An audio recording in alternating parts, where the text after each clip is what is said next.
Do not worry.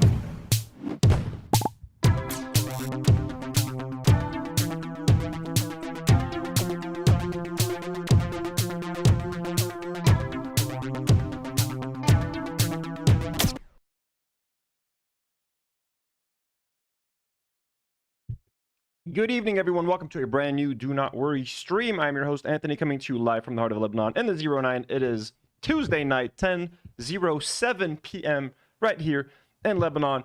We having a good time. Late stream. I'm sorry for these couple of late streams last couple of days. I am helping out some friends with a project, with a YouTube-related project, one that I'll actually... I'm actually going to have my friends on the podcast in like 3 weeks, and they're going to talk to you guys about this thing that they're working on, this thing that I've been helping them out with. So that's why I'm a little bit later today. We're starting late. I have a little mini like freelance part-time gig. Okay, what can I say? I'm a little busy. So got home at like 9 o'clock, just did some minor prep. I had started preparing for this episode in the morning, then worked in the afternoon. I mean, work. It's YouTube. Is it really work when you're making YouTube videos with someone? But came back home about an hour ago, did some final prep for the episode, some updates. There might be some stuff, some breaking news, that happened, didn't have time to fix it. So that's what's happening. That's why I'm a little bit late. Once my schedule is back up and running, we should be getting back to earlier streams. I'm hoping, I like to stream. I'm trying to stream at around 6 p.m. Beirut time, 6 p.m. Beirut time, which would be closer to 11 a.m., 10 or 11 a.m. Eastern, which I don't mind. How's everybody doing? Got a lot of members in chat. Hello, members. Hello, Haley, Jay of the Dead, Honk Big, Jesse Jean Short, Villamina, Artful Decadence. How's everybody doing? Speaking of members, folks, we did a membership stream yesterday. I did a membership stream today. I'm doing them a little bit early Lebanon time at around 12 to 1 p.m. Beirut time, which is like 5 or 6 a.m. Eastern. But I had some work to do on my computer for the last couple days, so I figured while I'm doing that, sitting on my PC, doing some repetitive work, might as well turn on a camera, go live, hang out with whoever's up. And I found out that 12 p.m. to 1 p.m. is a pretty good time for Australians. Lots of Australian viewers tuning into that time. It's like it was around like 7 p.m. their time, so they got to enjoy some of the show. Europeans, nice and early, midway through their day. So to our Australian and European members, it was nice seeing you, and our Lebanese members, of course. It was nice seeing you there. Anybody on the East Coast, y'all were asleep. Y'all were fast asleep. Yes, Dolly Parton, R.I.P. I just saw that. So, if you want to support the channel, consider becoming a member. We've had a lot of fun those past couple days. I'm going to try to do more of those live streams. Anytime I have work on my computer, even if I don't have any topics ready, nothing. It's just us chilling, talking. The chat was very active. Everybody's asking questions. On the first day, we listened to a bunch of Australian music. We had so many Australians in chat, throwing big super chats as well. I'm like, this is a membership stream. Why are y'all throwing super chats? We had Cedar Down Under over there, 711, Pure Spring Water, whole bunch of all stages. So we started listening because I need some other songs other than Land Down Under. I found out the Veronicas are Australian. I need you so much right now. But that song and a Savage Garden song got that first membership stream, yesterday's member stream, blocked. So no more music on the member streams. Today I had another fun one. It was a bit shorter. Yesterday was 3 hours. Today it was about an hour and a half. So members, expect a lot of exclusive fun content for you guys that just for your eyes. And let me thank some other than the lovely members in chat like Some, Jay of the Dead, Artful, Honk Big, Haley, Jesse Jean, Villamina, Honk Big. We got some other lovely members like Brittany Simon, who actually hopped into the live stream today and said hello. Mr. Ghost Tube, Mia Luca, Evie Girl, Gay Aliens, Ice Cream Zaws, Mac Lopez, Hamilton, Hamiltron, OTLV, NP Blush, Saeed MSR, Wafer Celestial, Psycho Knitter, Flan Crest Enterprise, Tommy TNM, Actual Frog, folks, an Actual Frog, Johan Sanjoop, Taylor KZ. Thank you guys so much. We love all our members, whether you've been a member for 1 day, whether you've been gifted your membership, whether you've been a member for 16 months and are out there gifting memberships. Thank you. We appreciate you. Thank you for the generosity. Thank you for supporting the show. It really means a lot. And we hope you're enjoying the exclusive content. Also, cannot forget to thank our patrons who now have access to the exclusive Fantasy Board Review Episode 2, hosted by Karine, where she's talking about Morning Glory Milking Farm, 80 glorious minutes of Karine reading, criticizing, discussing that book. Consider joining us on Patreon. Let me thank some of our lovely patrons, such as superhero patrons like Claudia, Khawla, and Ahmad, Muhammad Umruwe. Blonde patrons like Bertram Balk, Riz, Matthew Bax, Matt Giersich, Kelly, Myri C, Alex Akerland, and Haley Davis, our very own Haley D, folks. Abductee patrons such as Alia Judge Comics, Eric Skidmore, Wilhelmina, our very own Wilhelmina, Bad Pierogi, Polish Busher, our very own Polish Busher. Those are the crazy ones, folks. We got the patrons / members. We got people that are patrons and members like Marina Nimis. Y'all are nuts. Y'all are nuts. Thank you. Double thank you to you guys. So if you want to support us, consider becoming a member. Consider becoming a patron. But you don't have to do either of those things. You don't have to become a member or a patron or send a super chat like TE just did. TE just slammed a $5 super chat saying, isn't it wild Lindsay Ellis released a Dolly Parton video days before she passed? Lindsay Ellis did? Damn, dude. What did Lindsay Ellis know that we didn't? I'm a big Lindsay Ellis fan, by the way, guys. Big fan of Lindsay Ellis. Also made a badass video about Miss Rachel. TE, thank you so much for the support. Slamming us with a $5 dono right at the start. That's very kind. So yeah, you don't have to do what TE just did. You don't have to gift memberships to support the channel. Like the video. Subscribe to the channel. We got 56 people watching, but only 14 likes. Click that like button. Get those busy. Get those fingers busy. Subscribe to the channel. That way you can make sure you can hop on and talk in the live chat. It's subscriber only, so you have to be subscribed to the channel. So click that subscribe button. It's free. Do it. And yeah, thank you so much. We appreciate you. Yeah, Dolly Parton. I literally just saw a tweet now. I saw that she died at 80 years old. Let's see if anyone's managed to make a video.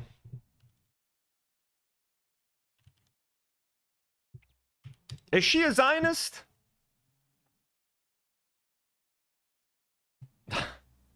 I don't think so. She was pretty cool, right? Everybody loves Dolly. Fox News alert to begin this hour of America.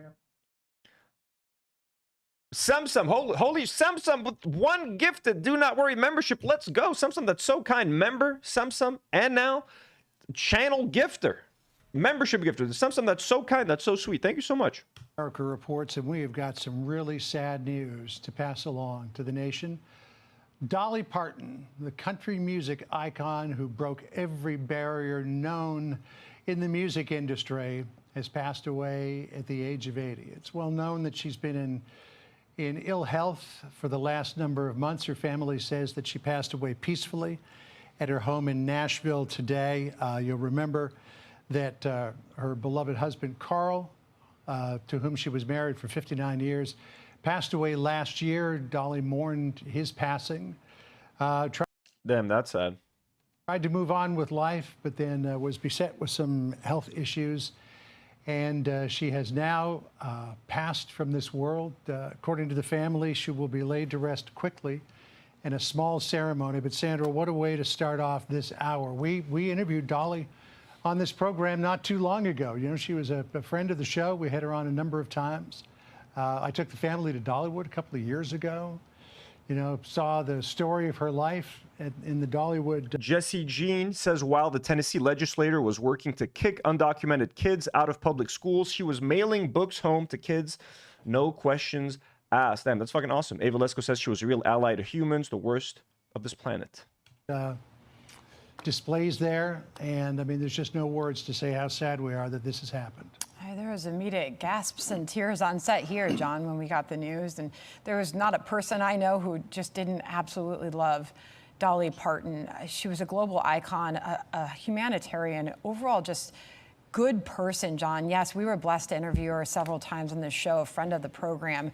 She was known to the world as a beloved singer, songwriter, philanthropist, actress, playwright. She died peacefully today there, as you mentioned, in Nashville, Tennessee. She was 80 years old, John, preceded in... I mean, looks fantastic for her age. Are you kidding me? 80 years old. I mean, I don't know. There's a lot of plastic surgery there, but like she does not look 80 at all, man. Death by her beloved husband of 59 years, Carl Thomas Dean. We pray for her, and she will be so dearly missed, John. Yeah, I remember, gosh, it was last year, I guess, that we spoke to her, and it was not long. It was just a couple of 3 months after Carl had passed away. And she said that that was a big piece of her life that was gone, but that she was going to put her efforts in. What is Dollywood exactly? Is it like a museum / like tribute park for her or something? Or they're like rides? Into opening up, you know, that new pirate show in Florida that she was investing a lot of money in, and it's a great pirate show as well. It's got actual rides? It's like a Disneyland type thing? Really? It's like a park? I did not expect that. What? As well as, you know, continuing to expand Dollywood and proceed with other projects as well. She was just one of those people. That's like the most random thing of all time that I've ever seen. I did not know it was a straight up amusement park, like theme park. Holy shit, it's got rides. Look at that. It's got like a death tower. You know, who had an indefatigable spirit. And she never sat down, it would seem, for even a moment, you know, throughout her entire 80 years. You know, she was born in a very small town in Tennessee near Pigeon Forge. Dude, S-tier jaw, man. Holy shit, that lady's got a jawline, man. That is an S-tier. That is a Jack Kirby jawline if I've ever seen one. Grew up with, I think, 11 or 10 other siblings. The family apparently never went hungry in those early days, but then she decided that she was going to set her sights on Nashville. And, you know, I guess suffered the slings. Oh, so it was for, so she did it for kids. Is it like, I'm guessing, is it like super cheap for them to get in there? That way anyone can get in. Rusher says, just become a member. Let's fucking go. Thank you for joining the Do Not Warriors. Thank you for becoming a member. We just have gone up to 352 members. Let's go. And arrows of the music industry in the early going, but then suddenly hit it big and just never looked back from there. 7-decade career, and we know, John, she inspired so many, multiple generations of artists and fans. Also want to note she's godmother to Miley Cyrus, but she has fans all over the world. Which someone said she wrote a song, someone's song. She wrote I Will Always Love You. Holy shit, she wrote that? Whitney Houston. Damn, bro. She has an unwavering commitment, as we always heard directly from her, to her fans. And she always said she believed she was truly put on this earth to make the world a better place. And John, I think about my small kids. They know so many Dolly Parton songs and absolutely love her music. Her songs just have continued to resonate with people of all ages. And I also just remember right now her philanthropic. Well, I think it doesn't. I mean, Haley. When I used to play Trucking Simulator, someone would always ask for Dolly Parton. Who was it? I know you're in here right now. Was it Donna? Was it Haley? Someone was always recommending a Dolly Parton song. Then we played it once and video got blocked. Work and the lasting impact that will have. And I know that was truly... By the way, Trucking Simulator is coming back at some point. I promise, folks. Trucking Simulator making its grand return. One of her greatest joys, John, and she spoke so much about that throughout her life, just how important it was. That was you, Donna, huh? Was for her, as successful as she became, to give back. Yeah, we're teeing up a bunch of people to help us remember Dolly Parton. But I guess, you know, she went to Nashville. She was sort of a child prodigy at that point, did a number of recordings, but it wasn't really until she hooked up with Porter Wagner that she really emerged as a megastar. And then it seemed that everything that she touched from then on in turned to gold, even when she made a turn into film for the show, the movie 9 to 5, for which she sang the title track. And she was just such a lovely, lovely person. Uzair coming in hot. Uzair, what's up? She seems like a nice lady. Come on, let's be respectful. Talk to, just talking to her made you feel good, because she had such a sunny disposition, and she just had just brimming with optimism that there was always a better day ahead and that there was nothing that couldn't be done. I mean, that is sad.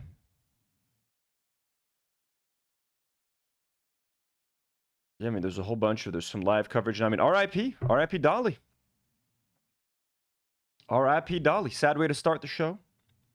Here's another little sad video. Quickly moving into our topics. We're going to cover a couple of little random things, and then there's like toxic beef in America now.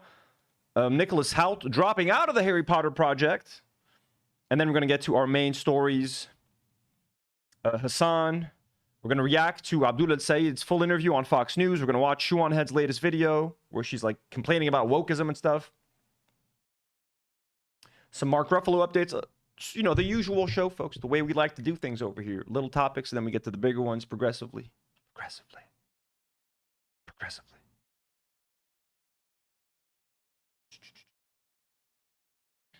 I don't think there's any need.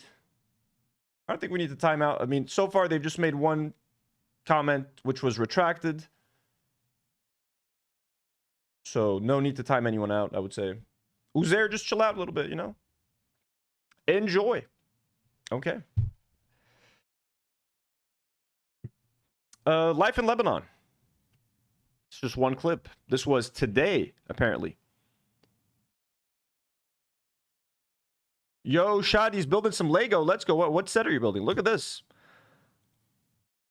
As people are at the beach, they can literally see the mountains facing them,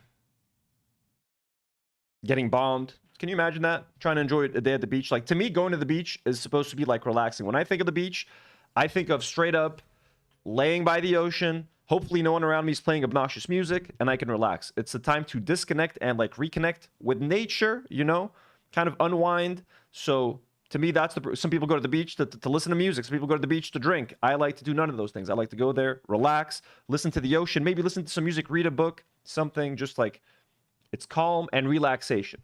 I associate the beach with vacation time and feeling good. Ain't nothing feeling good about this. Nothing here looks or feels good. There's no relaxing. You got your kids at the beach. You're trying to play. You're trying to show them a good time. Have some fun with your family. Have some fun solo. Have some fun with your partner, your girlfriend, your boyfriend, whatever it is. And then you hear, I wish that there's no audio here. You hear the bombs going off. You feel the rumbling in the air. You feel maybe the wind of the aftershock. You're going to hear the jets flying back and forth. You're going to hear the drones all fucking day. This is the reality of being Lebanese. And they always say you can ski and go to the beach. Well, you can also see mountains being bombed while you're at the beach. You know, it's a nice little twist on you can ski and swim in the same day. Well, you can swim and watch your country be ethnically cleansed on the same day. Isn't that nice? Oh, we got 2 super chats at the same time. Look at that. Dana Sufyan with a $5 dono. Thank you so much, Dana Sufyan. That's very kind. Says, when my parents first immigrated to the States from Kuwait, they drove to Tennessee, to Dollywood, and saw her in person. She's, oh, holy shit. To the States from Kuwait, they drove to Tennessee to Dollywood and saw her in person. That's so fucking nice. I'm so sorry about that. You know what I mean? I'm sure you have beautiful memories and beautiful experiences related to Dolly. And I'm sure it's a hard loss, you know? Sometimes it's weird. Like, you're like, why are we getting upset for celebrities? But, I mean, shit, parasocial relationships were a thing long before the internet, long before Twitch, long before streaming. You know what I mean? You'd watch a movie, you'd listen to your favorite artist over the years, over the decades, and you feel like you've developed some kind of relationship with them. You feel like you know them. It's been around. You know, I have a lot of parasocial relationships to a number of celebrities. I'm trying to minimize that now, especially post genocide. Now that I see how many people that I grew up looking up to are actually like Zionists or don't give a shit about people like me. So I've been teaching myself to just not give a shit anymore. But there's still some people that, you know, I'd be lying if I told you I wouldn't be upset if something happened to them. When Robin Williams died many years ago, I teared up. I remember the first like celebrity death. Actually, the first celebrity death that really got to me was Steve Irwin. That shit fucked me up, dude. When Steve Irwin died, that shit fucked me up because that, like, I was a child. I'm like, wait, like, he's Superman. He's the fucking most powerful, most invulnerable human being on the planet. He's fucking Steve Irwin, the crocodile hunter. What do you mean he's dead? Like, that fucked me up, to be honest with you. And then Robin Williams was really the one that also really got me. Robin Williams, that was really sad. Matthew Velasquez sent 5R. What is that again? Where is that from, Matthew? It's not Mexican, right? No, that would say MX. Thank you, Matthew Velasquez. Very kind. Says, I can't watch the show tonight, but I am coming back. Well, take your time. Ya ahla wa sahla. Appreciate you, Matthew. Polish Busher with another donut. Thanks so much with the $5 super chat. Thank you so much, Polish. Says my cat had 3 vaccines and blood drawn today. He was so sad and stressed, literally until he heard Anthony's voice. Thank you. Oh, that's so sad. You'll be okay, little buddy. You'll be okay. My voice is here. It's soothing time. Polish, remind me, what's your cat's name? Oh, Mexico and pesos. That is Mexico. Polish, I want to say your cat's name. Nata and Mata. Maki. Chovy. Anchovy. Little anchovy. Anchovy. So brave getting blood drawn, man, for Leopold. And I'm guessing Maki, even Nata. All of my cats, if they want to get blood drawn, you got to like grab them. You got to grab them. Anchovy. Yeah. Anchovy. Little anchovy. You had to like grab my cats, dude. Like for Leopold, RIP and at home. We love you, Leo.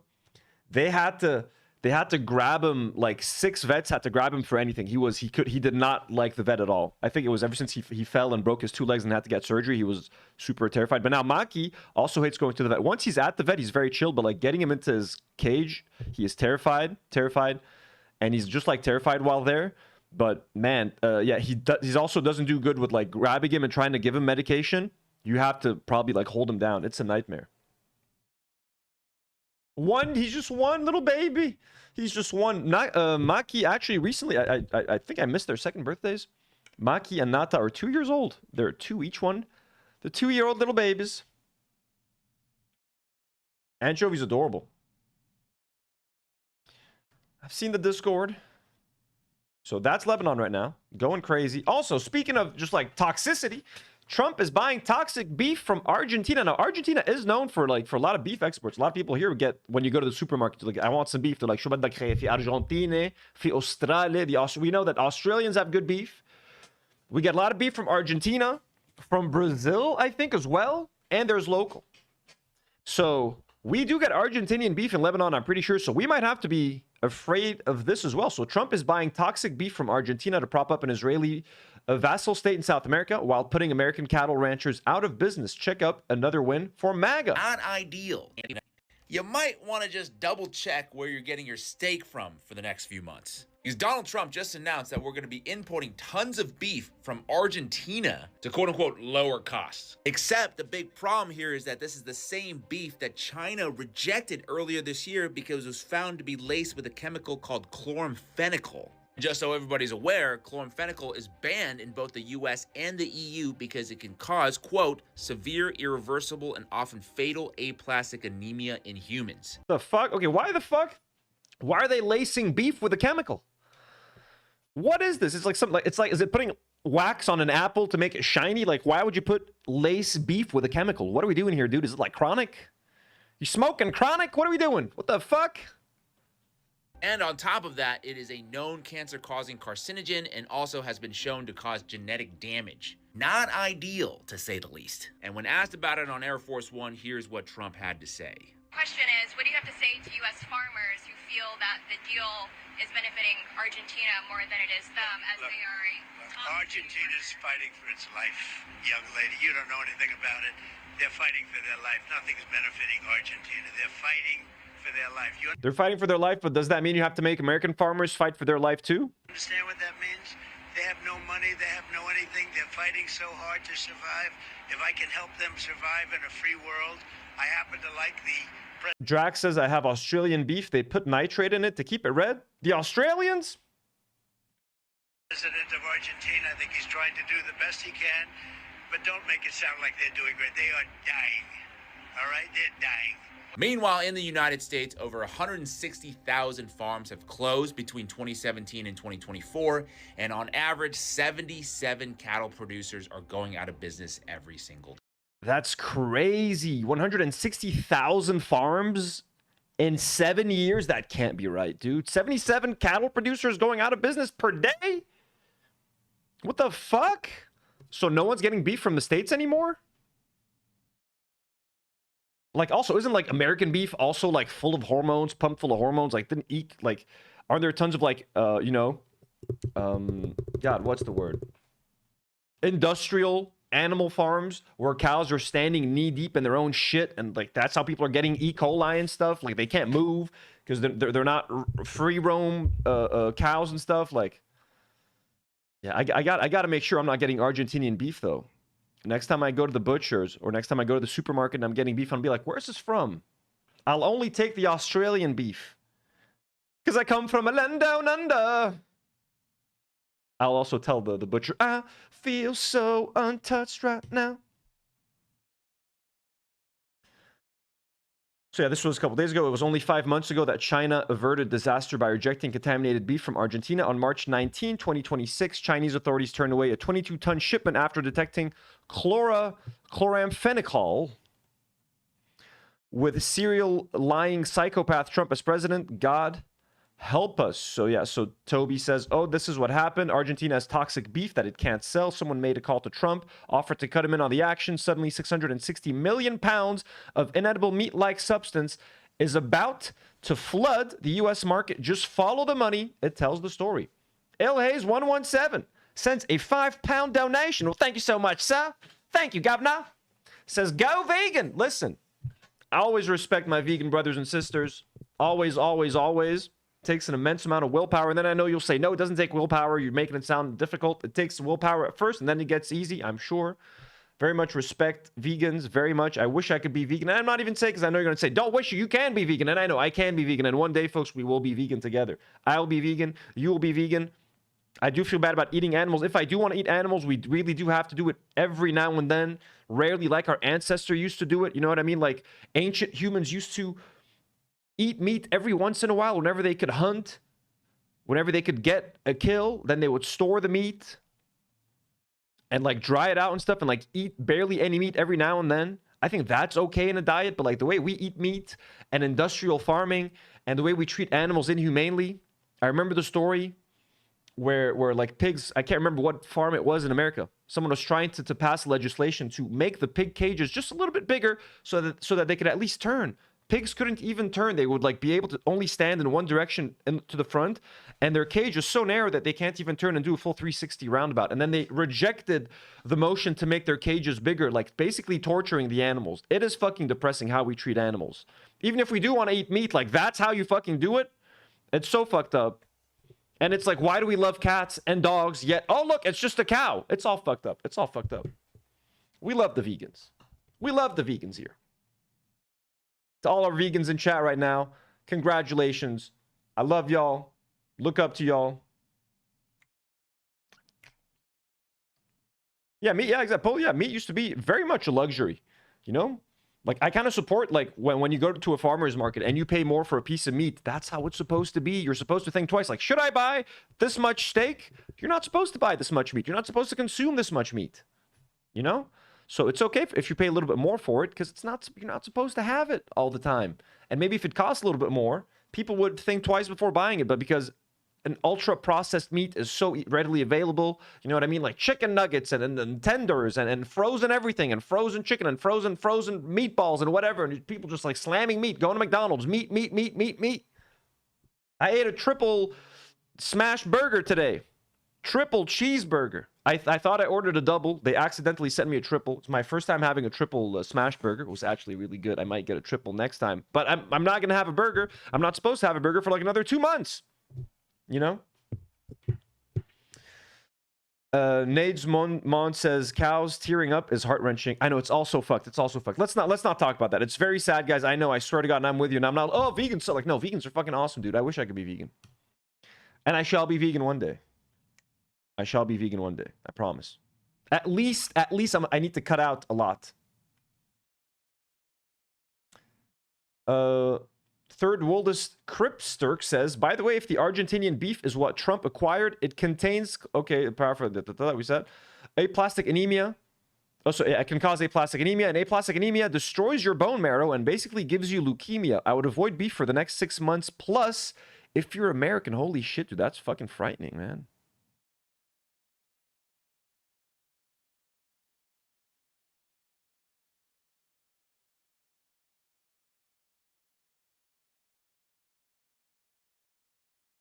Yeah, dairy's also fucking horrible.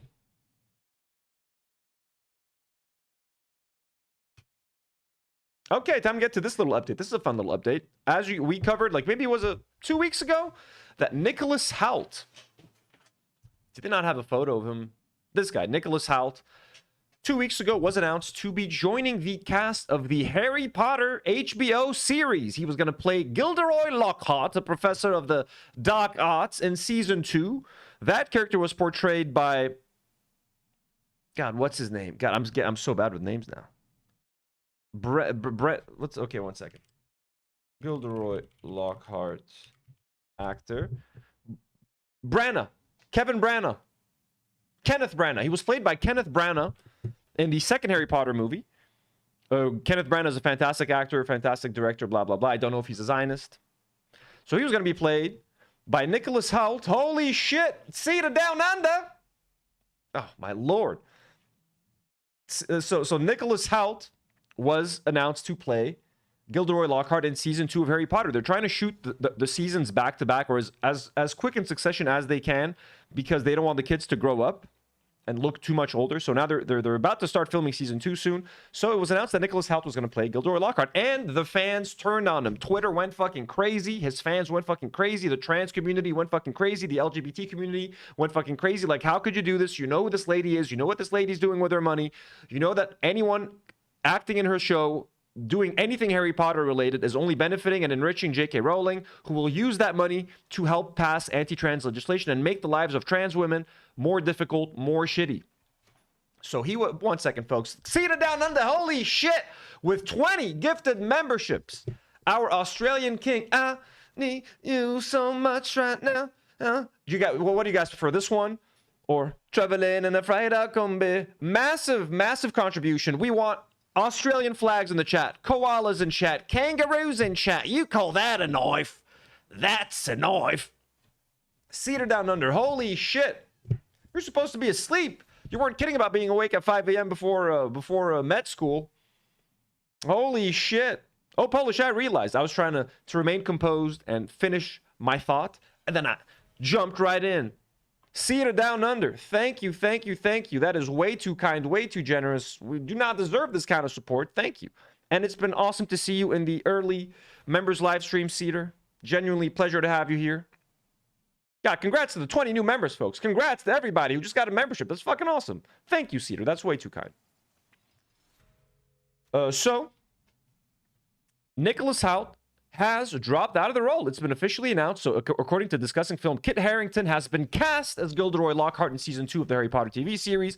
Nicolas Hoult has left the series due to scheduling conflicts. Source deadline. So it's official. He's no longer being played by Nicolas Hoult. It's going to be Kit Harington or Jon Snow from Game of Thrones. Okay, now first of all. Scheduling conflicts, that is fucking impossible. The guy just fucking signed on to the show. He knew it was a TV show. He knew the schedule before he signed on. This is just like marketing speak. This is like, we got to say something, right? Either creative differences or scheduling conflicts. He decided to leave, folks. He saw the fucking backlash on Twitter, and he probably smartly thought to himself, like, listen, I got a good career going. I don't need this fucking role. I'm doing great. I just started in an Oscar-nominated movie in The Menu. I'm in a hit superhero franchise and Superman. I don't fucking need this. I don't need to get in trouble with people, with the audience. I don't need to ruin my reputation. I don't need to be seen as someone who's anti-trans or who's helping support someone that is supporting anti-trans legislation. I don't fucking need this role. Trust me, the scheduling conflicts is a cover. It is a cover. You don't sign on to a fucking TV series like Harry Potter and officially almost get announced as starring in the role. But oops, I guess I can't do it. I totally forgot I had this other movie I had to film. I had a whole other movie that I had to film. And I just remembered, sorry, I got to back out. So there's no scheduling conflicts. This was straight up his PR team or him being like, you know what? We got to get the fuck out of this. We got to cut loose while we can. This is not going to go well with the younger audience, with people that are, that care about this, with activists, etc., etc. This is going to be a blemish on my career 10, 15, 20 years from now, even now in the present. But he's thinking long term. I think it was a good move. Now, would it have been better for him to make a statement like, hey, you know what? Not just be like, it's scheduling conflicts, just wants to get out without offending anyone. I think it would have meant more. Now, I'll still take this. Him backing out, props Nicolas Hoult. I'm not afraid of being like, yo, that was the smart move to make. But I'm also, I'm not going to lie and say that it would have been better for him to put out a statement like, hey, you know what? I made an error in judgment. I've been a Harry Potter fan my whole life, and I thought that I really wanted to sorry, what is this? Oop. So I forgot to add a tweet to this. So like, yeah, I'm sorry. I made a wrong move, you know. I was always a Harry Potter fan, and I let my fandom and my love for the property overshadow doing what was right. You know, I shouldn't have let that make me overlook what J.K. Rowling is doing, what she's saying, the hate that she's putting out there. I should have been smarter, and I should have thought of my fans. I should have thought of my fans that are in the trans community, in the LGBT community. And, you know, me choosing to get this role was a dumb move, and I'm sorry. He should have said that. Now, he chose to be like, you know what? He's just going to try to back out silently, let everyone forget that he was even talked about. Like, who forget? A Jedi mind trick. He did not. These are not the droids you're looking for. Nicolas Hoult was never about to star in the Harry Potter series. He just bowed out. He should have said something. You know what I mean? Like, hey, you know what? I fucked up. I'll do better next time. He didn't do that. That's okay. I still forgive him. Okay, let's see what some of the people are saying. Hala is saying, I really don't buy the scheduling conflict excuse. There is no way his schedule changed within 6 days. He joined as a cynical career move and left as a cynical career move. If he really had a backbone, he'd have made a public statement about it instead of silently declining. Yes, it would have been better to make a statement, but like, let's not hate on the guy. Like, he left, like, well, that's the thing too. People like, you should leave. You shouldn't do this. It's bad for your career. He leaves the show. Okay, granted, he didn't make a grand announcement of his exit, but like, he still got out of the series. Give people some props. Like, don't just shit on people all the time. You know what I mean? Like, you were shitting on him because he got cast. You're shitting on him because he left. That's not gonna help. Give him, do what I'm doing. Give him half a prop. Like, you know what? Good job. Would have preferred it if there was a statement, but that's okay. Thank you for not participating in the show. The whole, like, he has no backbone and this and that. Just, you gotta chill. You're not gonna make him come to your side if you're constantly attacking the guy because he feels like he can't win with you. It's like, whatever I do, these people, it's not good enough for them, so I'm not going to engage. Give people a chance. Give people a chance to grow and change. Lorena says, nothing on earth could convince me that this wasn't because his publicist or PR team saw the reaction and was like, Nicolas, you better come take a look at this. And I'm sure the guy's young. Nicolas Hoult is in like, what, is in his early 30s or mid 30s. He's in touch with the internet. He knows what people are saying online. He probably checked out Twitter and was like, okay, shit, this is not a good look. And he made the smart career move and he backed out. MK says he didn't have to say yes in the first place. Yeah, of course he shouldn't have said yes in the first place, but he did. Okay, and look, he was a massive Harry Potter fan. He like auditioned to play Harry Potter. You don't know what it means to him in his own personal life. Give him the credit when he leaves the role as well. You know what I'm saying? That's all I'm saying. Slop says, dude is a millionaire. Who cares? I mean, guys, if who cares, we shouldn't even be talking about him now. I'm just saying he did the right thing by quitting the role. You know what? You're right. Fuck him for quitting. Fuck him for quitting the role. Fuck him for taking it. Fuck him for quitting the role. Fuck Nicolas Hoult in general. That's how the conversation should go. You guys, everybody should relax. Everybody needs to relax. Like all the other actors that are still on the show, you should be you know, aiming your hatred at them, not at the one guy who was like, you know what, I'm gonna bow out of this. You know, I'm gonna bow out. Send that hatred to all the other actors that are still in the show and tell them to be more like Nicolas Hoult, if anything. Torin Catriona said, did it make him seem like an out-of-touch rich white man when he took the role? Yeah, it was incredibly stupid and disappointing. But if we want people to change and listen, we should say, hey, thanks when they change, not continue to bash their skulls in online. This is good. I kind of agree with Torin right here. I agree with Torin. You don't have to say thank you. We shouldn't say thank you. We should say, hey, you know what? Good going, but next time, don't make that same mistake. And next time, put out a statement. You could do better. I could say you could do better. But like when someone starts making the right steps, you know, ask yourselves what you've done. Come in. Everybody chill the fuck out. Everybody chill the fuck out. Okay, I don't even like Nicolas Hoult. I don't even think he's a good actor. Why am I even defending him? Am I becoming Taylor Lorenz? I'm done with the left. But I want to talk about Kit Harington. Now, Kit Harington, you're wondering, where's the backlash for Kit Harington? Well, you're not going to see any backlash because no one cares about Kit Harington. I'll be honest, I don't even think he's that good of an actor. Like, he was so one-note as Jon Snow, and I think Jon Snow was a pretty one-note character, but like, it didn't help that he was also one-note. Like, the whole, I don't want it. I don't want it. I don't want it. I'm Jon Snow. Like, that's all he does. He's not a great actor. He tried to go back to Jon Snow. Like, he pitched them a return to Game of Thrones. What has he even done since Game of Thrones? He was in that one Marvel movie, The Eternals, which fucking sucked. Like it's like that's a big downgrade from Nicolas Hoult. Like, he was in that Pompeii movie. I've seen him live, actually. I've seen Nicolas Hoult.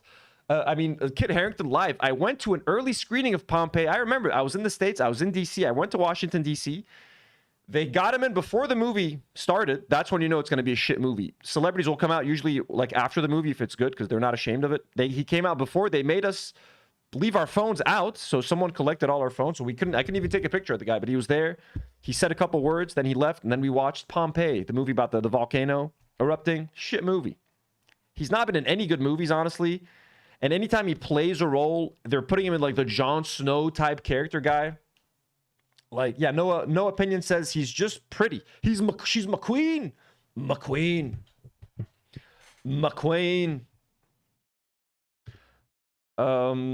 So he's gonna be Gilderoy Lockhart. I mean, look, it's gonna be not that I'm gonna watch it, but it's gonna test because like he's a very sort of eccentric character, you know, very out there, fiery.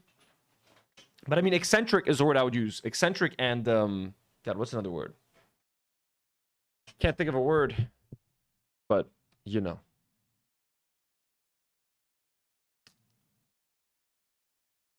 It's gonna test the guy's acting range, definitely, because he's so dry and boring. I don't want it. She's my queen. I'm Jon Snow. My father never told me about my mother. I'm from the north. Like shit. Don't get me wrong. When they were like king in the north, that was beautiful. All that shit. Wait, wasn't that for his brother? Yeah, they did that to Rob. Fuck you, Jon Snow. Anyways, so he's gonna play. But yeah, no one cares about him. You're not gonna see any backlash about him because there are no Kit Harington fans. No one gives a shit. He needs the job. He needs the work. Okay, and I also saw that like after Game of Thrones ended, he was like really depressed and stuff. So I think the guy needs just to get out of the house. Bro needs to get out of the house, get any acting job he's handed. So Kit Harington, just get the paycheck. Get the distraction from you being depressed. Just be happy, man. Okay, just be happy. No opinion says it was the right. Yeah, I don't blame any of the actors in Game of Thrones. I blame Benioff and Weiss. Fuck those fuckers. I'll never forgive them for what they did to season 8 of Game of Thrones. Never. It still makes me angry to this day. You know, horrible, horrible duo.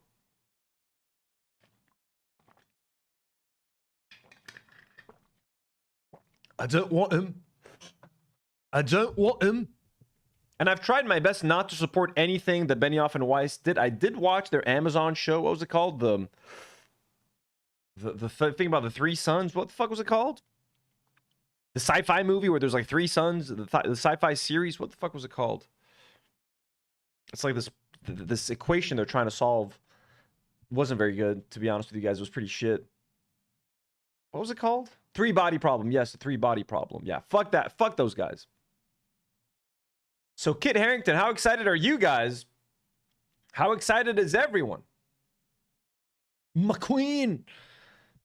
Choki, you've never seen season 8? Holy shit. I mean, you should watch it just to see how bad it is, I would say.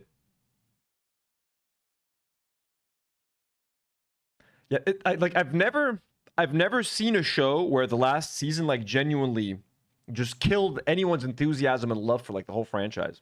Crazy. Anyways, that's Nicolas Hoult.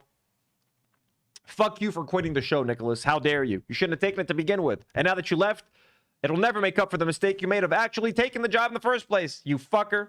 I'm kidding. I'm happy he left. Good for him. He should have put out a statement. Shouldn't have taken the job to begin with.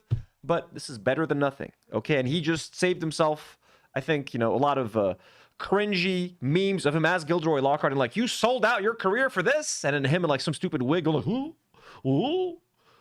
Wingardium Leviosa, Harry. Ooh. Fuck, dude, Harry Potter is lame as shit. I used to love that shit, dude. I have all the books. You know? I used to love that shit. Now I find it's like just so fucking lame. Isn't it just like stupid? Moving on to some Mark Ruffalo updates, folks. Mark Ruffalo, our good friend of the show. Good friend of the show, actually. Ahmed Fouad Khatib, look at that. Was invited to talk with The Rap. Look who they picked to talk about Palestine and Israel. Ahmed Fouad Khatib, the biggest pro-Israeli Palestinian person on the planet, friend of Ethan Klein, When I say friend of the show, obviously I'm kidding. I actually beefed with this guy via Twitter and Instagram stories. That little fucker went after me. It's like, this Lebanese man. Shut the fuck up. Ugly ass motherfucker. Anyways. In an interview with the Rap's Sharon Waxman, Ahmed Fouad Khatib pushed back on Mark Ruffalo's criticism of the Ellison family and the Paramount Warner Bros. Merger. Oh, he's now getting involved in Hollywood mergers? Ahmed Fouad Khatib has an opinion on Hollywood mergers? I wonder why. Why? Let's see. The director for, what was it called? Realign for Palestine and the Atlantic Council senior fellow said that Ruffalo's comment risked making a point at the expense of actually making a difference. Shut the fuck up. Let's listen. It appears that Mr. Ruffalo has time and again chosen to be someone to make a point at the expense of actually making a difference for the Palestinian cause, for the people of Gaza, for the sake of bringing people together, and for any attempts to build bridges across the deeply entrenched narratives so that we're not just talking in circles and talking across each, or any attempt of Gaza for the Palestinian point. It appears that Mr. Ruffalo has time and again chosen to be someone to make a point at the expense of actually making a difference for the Palestinian cause, for the people of Gaza, for the sake of bringing people. Okay, how exactly do you want Mark Ruffalo to make like an act, on the ground, like actual difference, you know, to help Palestinians? How is he supposed to do? Together, and for any attempts to build bridges across the deeply entrenched narratives so that we're not just talking in circles and talking across each other and talking within the choir, but actually trying to find the slightest of agreements across differences. And you know, you ugly fucker, by the way, when Mark Ruffalo is trying to stand in the way of a merger that is going to potentially empower Larry and David Ellison, again, the biggest donors to the IDF in the world, having donated $26 million to the Friends of the IDF, and having the power to control over 30% of America's media, multimedia. You have news channels, TV networks, movies, etc. Them being able to control the narrative for Israel. That means they're going to be able to give Israel a lot more positive press and give Israel a lot more influence in America, literally, which is going to, in turn, help justify more killing of Palestinians, more funding to Israel. Because what, you think they're gonna have this massive multimedia arm and not use it to spread pro-Israeli propaganda? So, in fact, if Mark Ruffalo can be one small part of something that stops this fucking horrible merger, he would actually be making an actual difference on the ground. It's not going to be felt. It's not going to feed the Palestinian kid like that. But it's going to take power away from the Zionists, from the Israeli government, from spreading more fucking propaganda and being able to get more fucking funding and more support from Americans. Controlling media narratives and controlling the media is a massive fucking superpower and super fucking weapon that can help ensure complicity from the US government and funding for years to come. So actually, this merger and being able to stop this, and not only, I'm not even talking about the jobs. I'm not even talking about the 4,500 entertainment jobs in Los Angeles that are going to be saved by stopping this merger. There's also a total of 10,000 jobs, ancillary jobs. People who run restaurants next to these movie studios, people who do catering for these movies, etc. and etc. There's 10,000 jobs on the line over a long period of time. And there's giving control of the media, basically handing it over to not only the Ellisons. Saudi Arabia is part of that $110 billion investment to buy Warner Brothers. You don't think they want to have a say in your media? So, what the fuck, man? Also, even if we're not finding agreements, we are expressing disagreements, however profound, however detailed, based on substance, rather than suggestive remarks that reek of prejudice. Hey, defeat prejudice. I'm prejudiced against that ugly fucking face of yours. I'm sorry, I can't help it, dude. I fucking hate this guy. He looks like I know you guys were saying the guy from Toy Story. I've said this before. He's the guy from Lilo and Stitch. I'm sorry, I can't stand this fucking guy. This guy, man. Oh my God, look at that.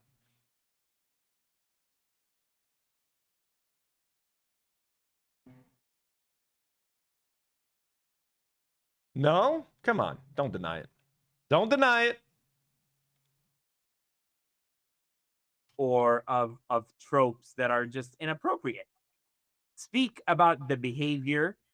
Speak about the specific. What trope? What trope? He said he's the owner of Oracle, which shares fucking data with the IDF and supports the IDF in their fucking genocide and ethnic cleansing.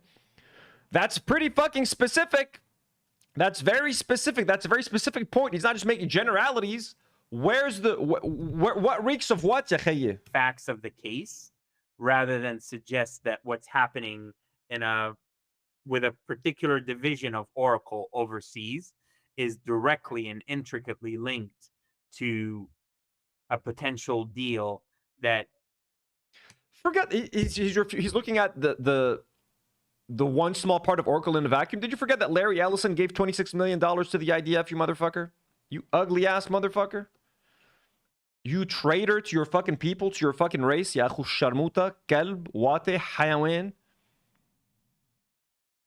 Literal fucking traitor. Amil. This guy's a fucking Amil Israeli.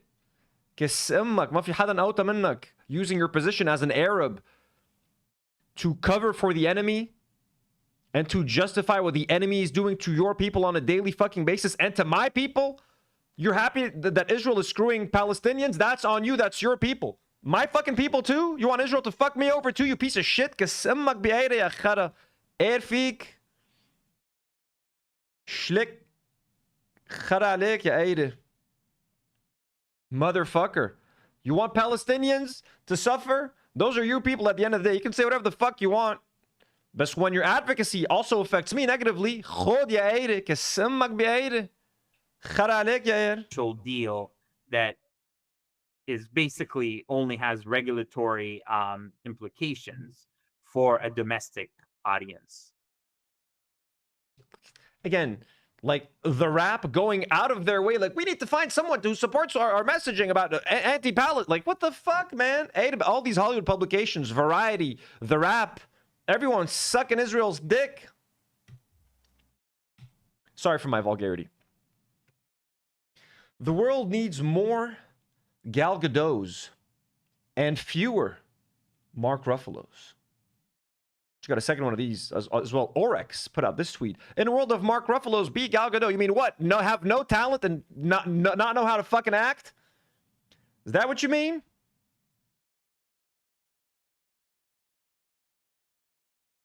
What the fuck does that mean? Huh? Doesn't make any fucking sense. No, Kal-El, no. Kal-El, no. They are feeding off the energy. Kal-El, no.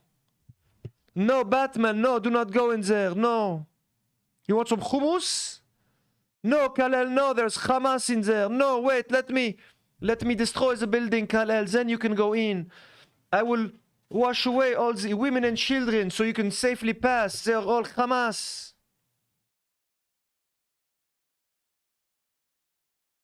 You know, again, I have to reiterate, Gal Gadot movies, at least till now, I know Lebanon is trying to go up as high up Israel's ass as they can, but so far, Gal Gadot movies are still banned in Lebanon. They're still banning Steven Spielberg movies because he donated to the IDF once. The disclosure date didn't come out here.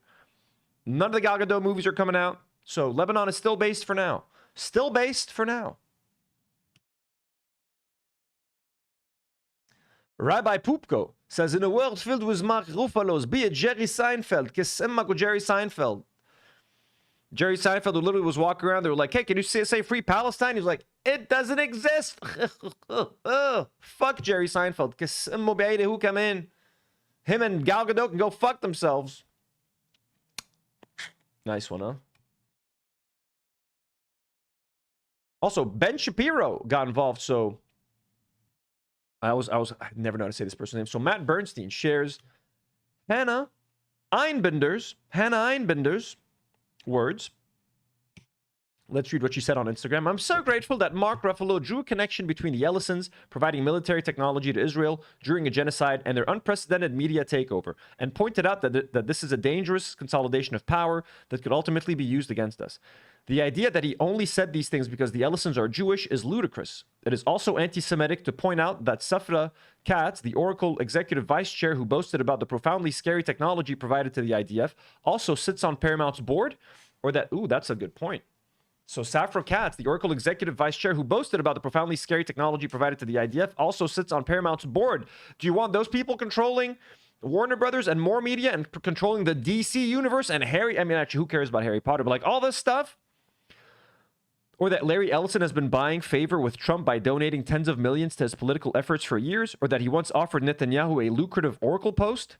This is criticism of right-wing, techno-feudalist oligarchs who are in the process of carrying out the largest media acquisition in history. Period. End of story. People are not too stupid to see these obvious connections. If you want to make it about the Ellisons being Jewish, then you are the one being anti-Semitic. And I'll say it till I'm blue in the face. Every time Zionists equate criticism of Israel, its genocide, or anyone who supports it to anti-Semitism, they rob the word of any meaning.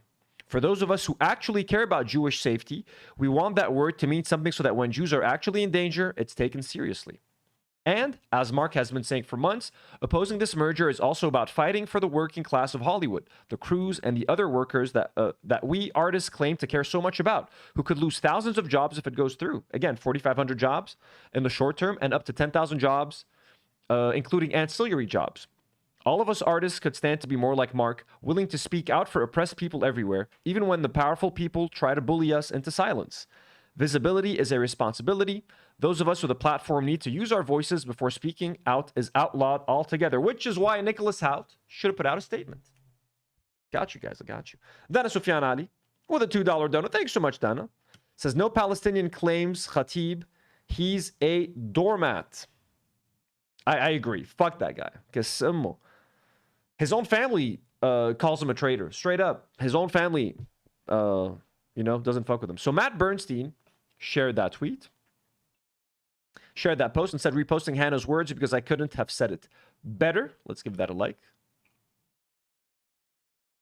And then Ben Shapiro, the arbiter of Jews, has come out and scoffed at this. He says, Hannah Eibinder is about as Jewish as a ham sandwich. And the dude quoting her is a queer Jew with long nails. He, they. If you believe that these people represent Jews or Judaism, then you believe Madonna represents Catholics and Catholicism. So that's Ben Shapiro saying that someone is not Jewish enough. Saying Matt Bernstein says Hannah is about as Jewish as a ham sandwich. And the dude quoting her is a queer Jew with long nails, he/they. If you believe that these people represent Jews or Judaism, then you believe Madonna represents Catholics and Catholicism. So that's Ben Shapiro getting involved. Motherfucker, huh? He gets to decide who's a real Jew and who's not, okay?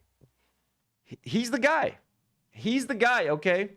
We're being homophobic in there. A queer Jew with long nails, he, they. So they're not Jewish enough for Ben Shapiro. You want to be a Jew, you got to love Israel. You got to wear a kippah. You got to be like, oy vey, hey, oi. I don't know how Jewish people talk. Oy vey. I have a deli. Maybe that's a New York Jewish person. I don't know what he has in mind. Maybe someone like Michael Rappaport walking around. Maybe a more obviously Jewish person. I don't know what he has in mind. But anyways, that's Ben Shapiro. And Matt Bernstein slaps back, says the concept of Ben Shapiro having the power to decide who is really Jewish. Chris Blessing says, the purity testing is a lot. Little Shaitan says, love Anthony's Ben Shapiro voice. Well, thank you. I think it's an okay voice. Out of a lot of my voices, I think Ben Shapiro, I think it's okay. Yeah, I don't like that movie. That was a bad one. That last one was bad.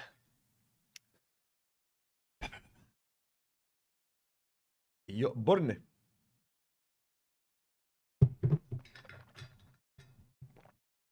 What do we got next? Oh, we can save this for another time. This is funny. This is random as fuck. Some lady called Jean Hatchett says, I asked Grok to produce an image of me in a burqa because it is visually shocking. It chilled me when it popped up. Try it. This is what an extremist man would take from me if he was allowed to. Thankfully, he is not. He should not be able to take such freedom from any woman. Why are you even doing this? Okay, so this person tweeted and said, example 379 blah, blah, blah of racist people getting hysterical about their own AI-generated images. Like, can you imagine doing this to yourself? Like, look, oh my God, this is terrifying. This is funny, by the way. This is hilarious. Man in his 50s says, you look better with it on. I had to leave that a like. I had to leave that a like. Oh my God, I look terrifying as a Muslim. How could someone do this to me? By the way, lady, like, you do look better with it on. So, please, Grok, an image of me in a burqa. Because it really lets me visualize what America would look like if Zohran Mamdani were president, or if Abdul el-sayid became governor of my state. This is what would happen if Sharia law came for us all. And again, look at the freaks freaking out about Islamophobia are like this lady, dude. She's like 100 years old. Her and Jillian Michaels. You should ask Jillian Michaels to do this. She would love this. Jillian Michaels. Oh my God, that looks so scary with a burqa on. Oh. The Sun Piker's coming to kill us all. And yes, niqab. And this is really fucking funny though. Like, what a stupid example. Like, oh my God, this is what a man would do to me if Sharia law were allowed. Anyways, okay, we are getting back real quick to the Taylor Lorenz story. Let me just see if I have this.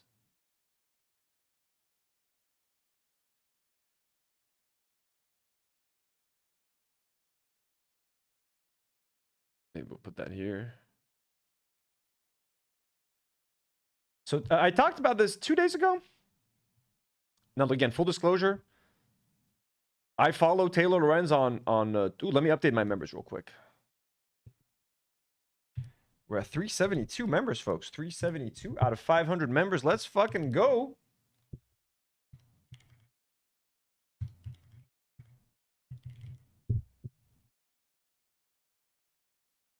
Let's go.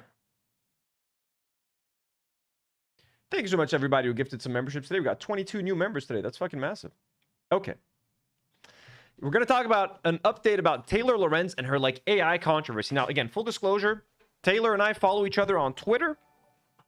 I think she started following me because of, like, the Ethan Klein stuff at the time, so it's not like she necessarily knows who I am or, like, enjoys my content, but she follows me on Twitter because of the Ethan Klein stuff, I believe. And we did once interact via DMs. Once she was asking questions on Twitter about monetization for her channel. And I think I misunderstood her question. So I tried to help her via DMs. I'm like, hey, if you're asking about monetization, this is what you need to do to get your channel monetized, whatever, whatever. Conversation ended there. She was nice and friendly in the conversation. I'll say that, okay? And I usually support a lot of her takes. And, like, you know, I think she's right about stuff. But sometimes she's kind of, like, annoying on Twitter. The way she argues with people just comes off, just, like, rubs me the wrong way. It comes off as, like, really obnoxious. Okay, and she says a lot of weird stuff. And recently, she's been on a, like, AI binge. Like, she's been, like, defending AI and arguing with people all day for, like, kind of shilling for AI. And, like, okay, even if someone maybe misunderstands what you're doing, the way she responds to them is so, like, defensive. It just comes off as, like, weird. It comes off as weird, okay? That's all I can think. Ooh, Donna Sofiana with a $3 super sticker with a little lemon running Lemon Man. Thank you so much, Donna. That's very kind and generous. And Lemon Mint Cat with a $2 super chat. Thanks so much, Lemon Mint. Says Muslim/Arab hysteria is such a joke. We are like 1%. I know, it's fucking nuts. The 2000s are coming back, folks. The 2000s are coming back. Muslims are getting elected into office. That means it's time for Islamophobia. So now, Taylor Lorenz, we're gonna rewatch the video that she posted a couple days ago, but then we're gonna move on to a lot of new controversies. I have to build a video game in 15 minutes. What is it? I'm scared. So here she is collaborating with a brand or a company called Shoe0n Technology. She's doing something called vibe coding, which is AI coding. It's coding using AI, basically. Okay, so she's doing a collab. Unclear if it's paid or not. She says it's not an ad, so she did this for free. Your movement controls randomly swap every 15 seconds. What's a good game? Maybe I'll try to make like a Pac-Man style experience. Maybe I'm gonna make a Frogger knockoff. Let's crank this baby to 15. Build a game where a small chicken must cross a busy road for movement controls swap randomly every 15 seconds. All right, let's see. Right now it's thinking, whoops, there's a bunch of errors. It's slower than So you're basically prompting a video game. I thought. let's see if we can do it. Press space to start. Okay, I'm playing. Oh, here we go. Okay, I died. Okay, I have a working game. Oh, I died immediately. Okay, this game is too difficult. Reduce the cars by half. Oh, I should have a reward. At the end, the chicken is given a crown, balloons, and stars come across the screen with the text reading. And if this seems familiar to you guys, a chicken crossing the road, where have I heard that before? Who have I heard promoting that? Maybe you're thinking of, I don't know, a Syrian version of me done by AI without my consent. Maybe, maybe this guy was promoting a similar game. يا أخي والله اللعبة تشيكن رود غير شكل بعدها نازلة واللبنانيين بلشوا يربحوا بالهبل كل اللي عليك تمشي الدجاجة على الطريق والمصاري عم تنزل مثل. For those of you who don't know, I'm sure most of you know, someone took footage of me live streaming a couple months ago and then just like used AI to give me a Syrian accent and to promote their AI mobile game called Chicken Road. It's about a chicken crossing the road and making money the more you cross, etc., etc. المطر جربتها من باب التسلية وفجأة المضاعفات 100 200 الشاشة ولعت وأنا طار عقلي الإيداع سهل تاتش ألفا OMT. Again, I did not consent to this ad. It's not funny. It's kind of funny, but it's not funny. So she literally, I'm starting to think that Taylor Lorenz created Chicken Road. She's the one. She loves AI, right? She made the game. She made Chicken Road. Then she's like, hey, I follow this streamer on Twitter. Let's just use his footage. Let's make it promote Chicken Road in the Middle East. So I'm starting. I was like, who's guilty for this? She's the one. She did this. You won. Come on, I need to be able to play a little bit. It says I won. I haven't even started playing yet. Okay, the cars are going way too fast now. So now we know who's guilty. Taylor Lorenz. I don't care about all this AI bullshit. Taylor, why did you use my footage and use me to promote your stupid game? Why would you do that to me, Taylor? Okay, I died again. The cars are going way too fast. Slow them down significantly. So now we have the cars going half the speed. I'm gonna switch. Okay, how did I die already? Okay, hold on. I'm almost there. I won! Should we do anything else in the final 5 minutes? Add a second chicken that tries to disrupt the original chicken. Okay, perfect, I can play. 1, 2. Oh, the chicken got me. The controls swapped. Okay, this is a harder game. It requires, oh, wait, hold on. I did it! And I got time to spare. I would not play this game in my free time. So, I mean, the video is what it is. I don't get it. It has 95 likes and 41 comments. No one's fucking with this. Okay, anyway, so yes, says Taylor Lorenz. So people started shitting on Taylor all over Twitter and Instagram. Just quote tweeting the video like, look at this. This is crazy. What is this slop? Why is Taylor Lorenz doing this? Why is Taylor Lorenz obsessed with AI, whatever? So Taylor responds by saying, I'm currently being canceled on IG for this fun video I did with Soon because people think it's an ad. Between parentheses, she said, for what? They don't know, but I said I loved vibe coding, and so they're mad. And here she's trying to hide the fact that this is AI. She says, I loved vibe coding. Just be honest with what vibe coding is. Don't call it vibe coding. Just call it AI coding. AI. When you call something vibe, like I had to look it up. I'm like, what is vibe coding? And then it's like, you're using AI to code. I'm like, okay. So she's trying to be like, is it an ad? Is it not? For what? They don't know, but I said I loved vibe coding, and so they're mad. No one's mad because you said you loved vibe coding. People are mad because you've been shilling about AI for like months now. And like just talking about how much you fucking love AI when you know how much it hurts people in creative industries, the industry that you supposedly covered. Like she says, I'm a tech journalist. Yeah, but you're also like an entertainment journalist, a gossip journalist, a drama journalist. Like it's not all tech related. So she's like, I don't get it. Why are they? It's just vibe coding. I just love vibe coding and they're so mad. But then she keeps going.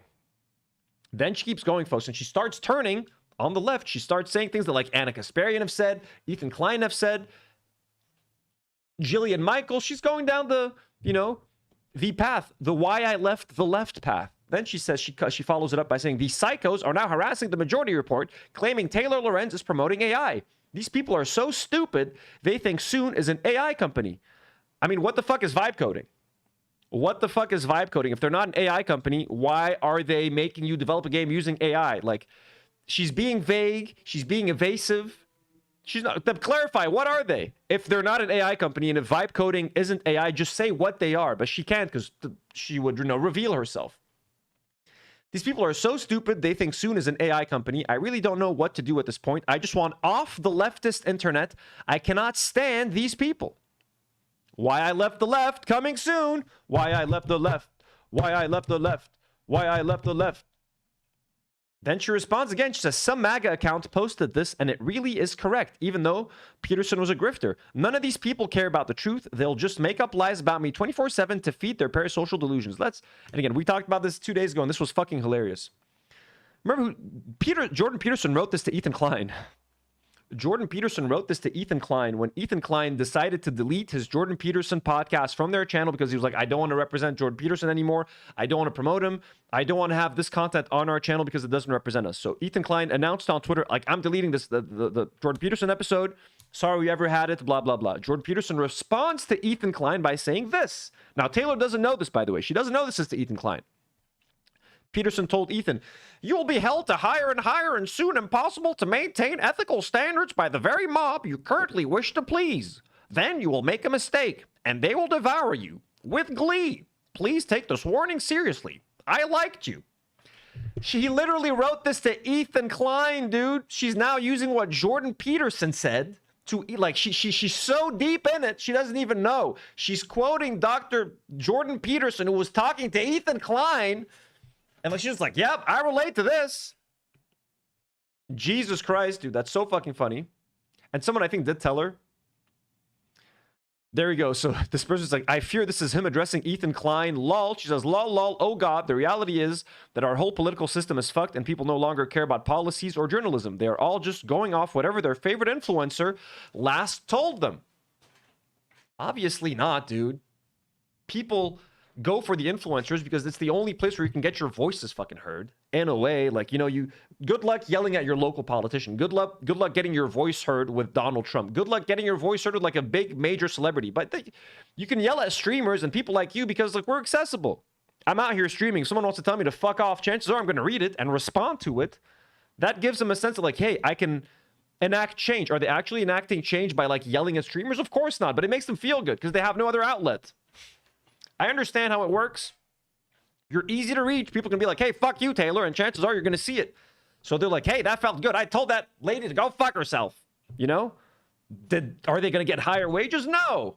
They should go yell at the representative. But like, you can't stop people from yelling at you. You know? But no one just listens to their favorite influencer. No one gives a shit. I'm not going to change my mind because of what an influencer told me. You know? When an influencer is qualified, like Hasan, people that have studied like political science and stuff, yeah, you could listen to them and learn from them. But like, anyway, she's doing the why I left the left. Exactly. So, any day now. Then this person said, this is so sad. When people get AI psychosis, it gives the vibe of your friend who just got a Zippo lighter and keeps lighting it and being like, hey guys, look, check it out. I can light by flicking it. You want to try? You have to try. It's so cool. No, I don't smoke. Why do you ask? So Taylor quotes it and says, I have AI psychosis because I participated in a fun video series for a media company where they give you a vibe coding challenge to complete in 15 minutes with some fun twists thrown in. Sure, lady. So again, she says a fun vibe coding challenge. She doesn't say that it's AI. If you weren't afraid of admitting it was AI, you'd say, hey, I did some AI coding. I did vibe coding. What the fuck is vibe? Half the people don't know what the fuck vibe coding is, man. She's taking advantage of people's stupidity. So again, she's being angry. And now, so anyway, she did, but wait, what, did I miss a tweet on the other one? 1 second.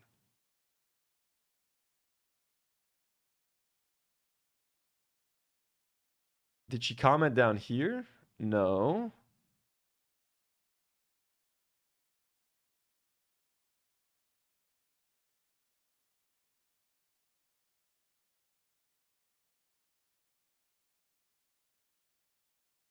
Let me see. Okay, there we go. Okay, I'll say up. So Armin said it's because anti-AI stuff has become a religion. She says it's also just so clear to me that the entire left runs on parasocial influencer fandoms and nothing else. It's pitiful. No positive policy proposals. They love mass surveillance and censorship. It's all about personal grievances and performative bullshit. Again, she's generalizing. It's also so clear to me that the entire left runs on parasocial influencer fandoms and nothing else. It's pitiful. No positive policy. By the way, she's talking about the same audience that like defending her and boosts her anytime she goes and interacts or does interviews with like leftist creators or stuff. It's these leftists that she's shitting on that are like pushing her content, supporting her, defending her from Ethan Klein when he goes for her, or defending her from any freak that goes after her. It's these leftists that she's now like deriding and insulting. No positive policy proposals. They just love mass surveillance and censorship.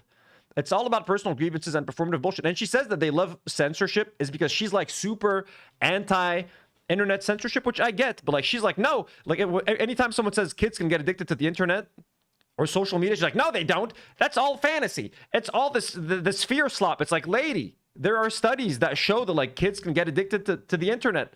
Literal app designers, people who design these apps, design them so that kids spend as much time possibly on those apps. They're designed to give you little dopamine, hits of dopamine. Anytime you interact with something or get a little achievement or something, they're literally designed to get people addicted to them. And she'll sit there and with a straight face be like, no, social media isn't addictive. And it's not like, yeah, okay, the solution isn't to force people to use their IDs and like have to enter their ID information to use a website, or like banning the internet for people under 18 or something. That like, those are extreme measures, I agree. But to just deny the fact that like people can get addicted to the internet, that social media is addictive to kids, that social media can cause depression in kids, specifically young girls. She's like, no, it doesn't do any of that. The internet's great. Like, what the fuck, lady?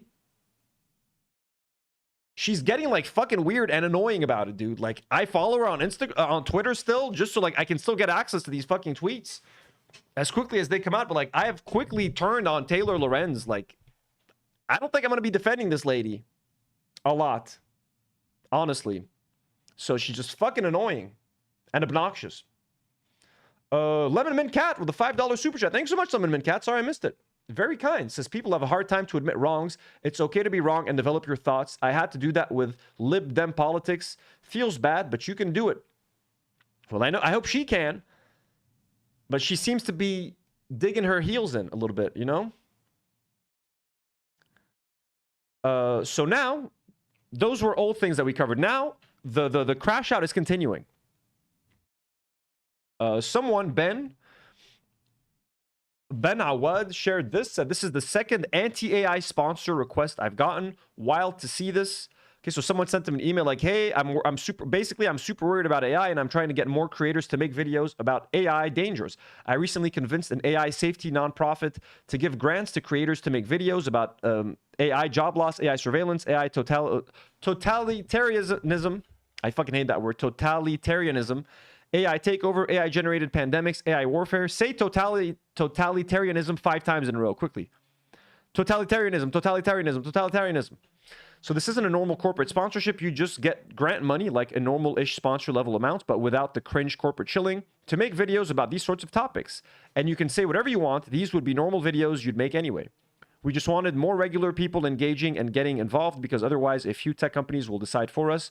What you'd get is money. I can sponsor one-off videos, but mostly looking for bulk deals.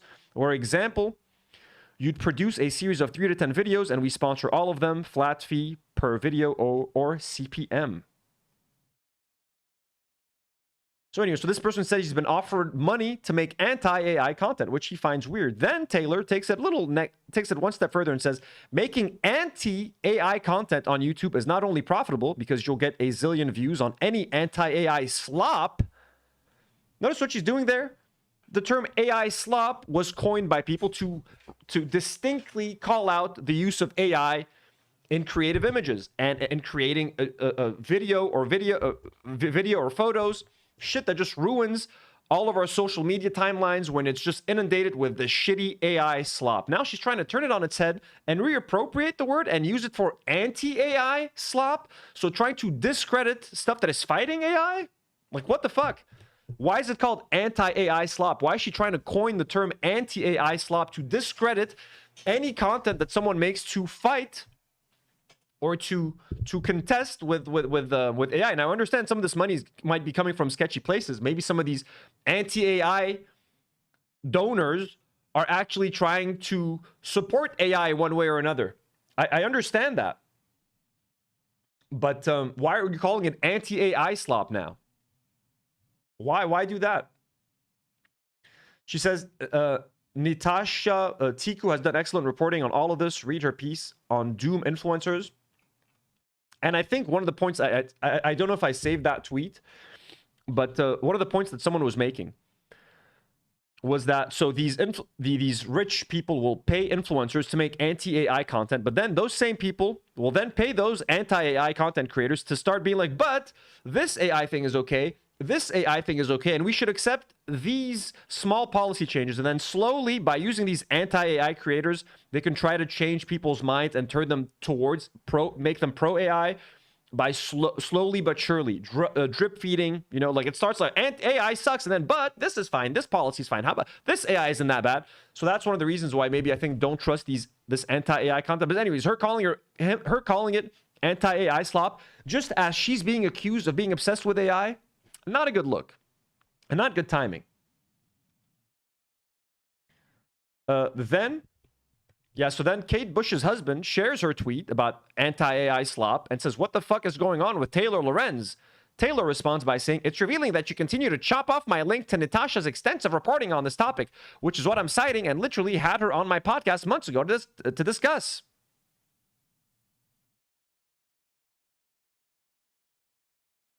Again, always vague.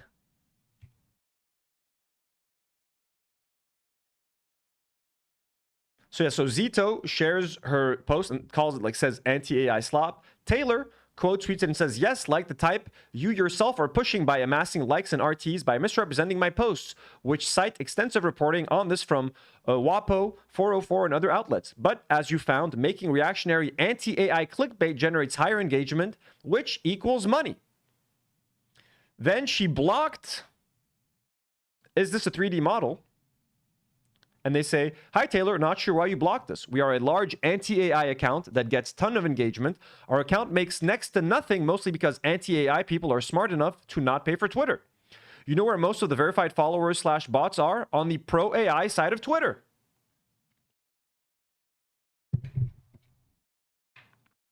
Which is a good point. Also, we were blocked because we couldn't answer, but here is you literally using AI from a few days ago to promote a technology company. And no, you did not build the video game in 15 minutes because you used AI. For anyone who doesn't know, Taylor Lorenz lost her job from the Washington Post because she made a social media post that was controversial, and then when people shared the post, she lied and said the post was fake. Multiple reputable sources verified the post was real, and she resigned from her position because she has no credibility. Yeah, I'm starting to believe all this shit about Taylor Lorenz, bro, to be honest with you. I'm starting to believe it. Sorry, Taylor. Please don't watch this. I hope she doesn't. I mean, like, I doubt she watches any of this shit, you know?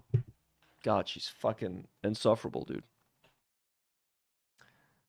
Credit where it's due. Anti-AI slop is an incredible turn of phrase from Barbarism Critic. Taylor, then I can't see the quote that she's...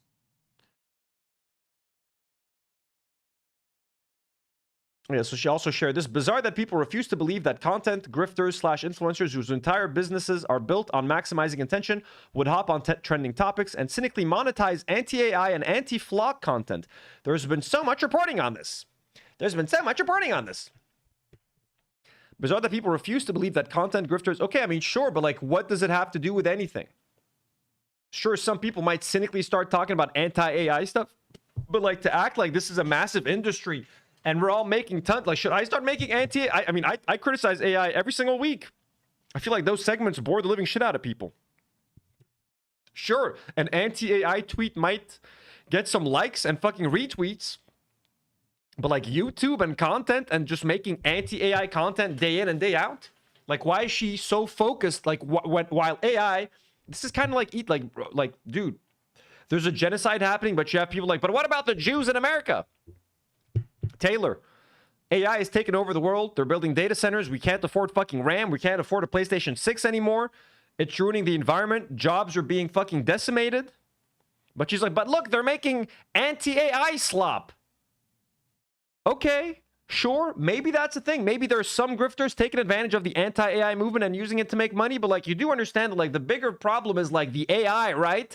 The vibe coding that you're doing that is going to put actual game developers out of business. Because they actually know how to code a game. Look at this little niche problem. Like, no, let's stay fucking focused on how AI is ruining the fucking world. She's literally doing an Ethan Klein here. Don't look at this whole thing. Look at this.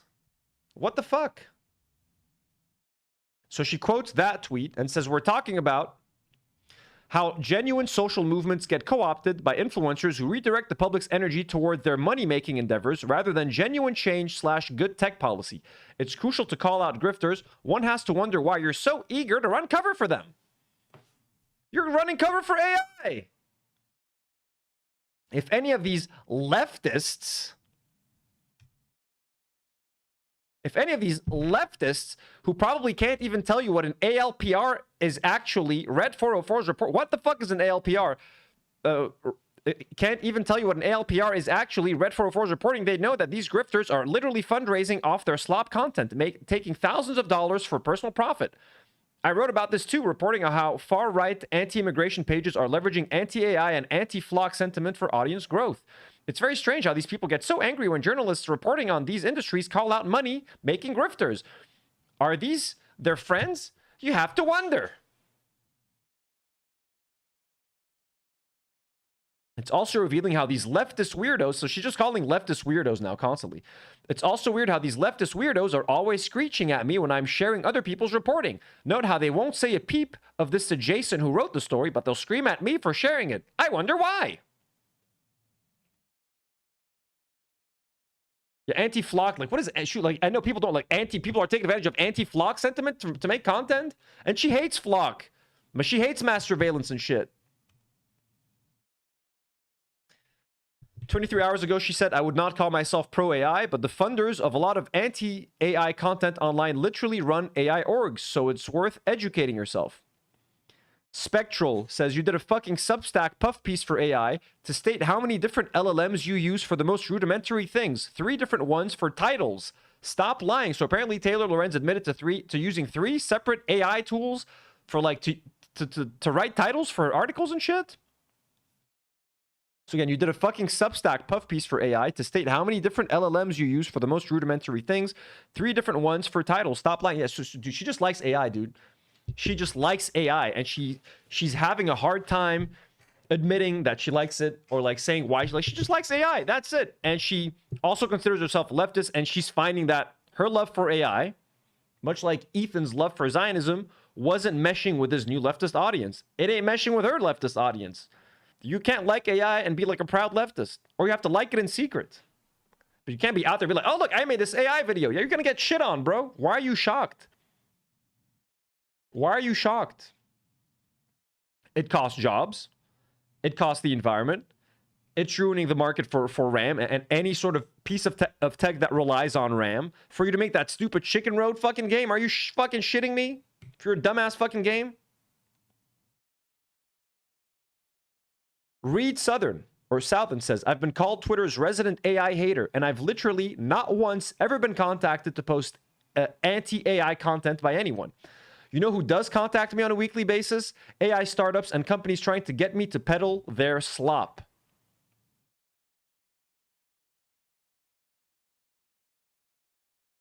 Barbarism Critic says, remember, anyone posting anti-AI content is doing it for money, unlike me, who is posting pro-AI content for purely virtuous reasons.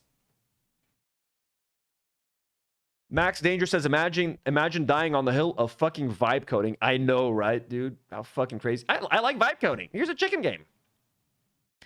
Anti-AI slop, and this embarrassing shill uses 2 different AI models just for her fucking titles. She uses DeepSeek for transcripts, title, and descriptions, Claude research, bullet points, and newsletter sorting, Claude Code workflow automation, Gemini research images, Grok for research on controversial topics, ChatGPT, titles, description, SEO, hashtags, Canva AI, thumbnails, and image editing. She uses Canva AI? I just use fucking Canva, regular Canva. vidIQ, YouTube titles, thumbnails, and optimization, Spotify auto clips, finding the best podcast moments, generating short form clips. Jesus.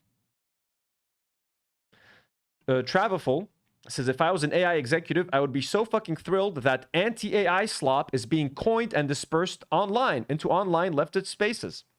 I cannot find a charitable interpretation of the goal of this. Taylor responds by saying, you'll be pleased to know that the AI executives are literally the ones funding some of this anti-AI content. Read Natasha's excellent reporting on this, which I linked below. I've been following all of this. I'm aware that doesn't detract from my point. The creation of that term and this idea throughout a movement of paid actors is a major blow.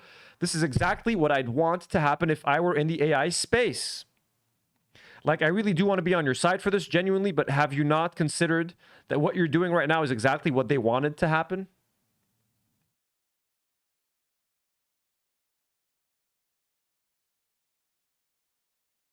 Corey Brickley says, the heel turn, this heel turn has been so crazy to witness. I think basically every instance of a media personality letting the Grima Wormtongue chatbot into their lives has resulted into starkly pro-Grima Wormtongue chatbot positions that have alienated them from their respective audiences. Dude, once you let ChatGPT whisper in your ear, there's no going back. There's no going back, yo. There's no going back. Taylor shared this, says, I really don't know what the online left hopes to accomplish by dogpiling everyone who doesn't comport with their extremely narrow social media-driven worldview. It's absolutely deranged, just no moral consistency on any level, and they'll lie all day about anyone they don't like.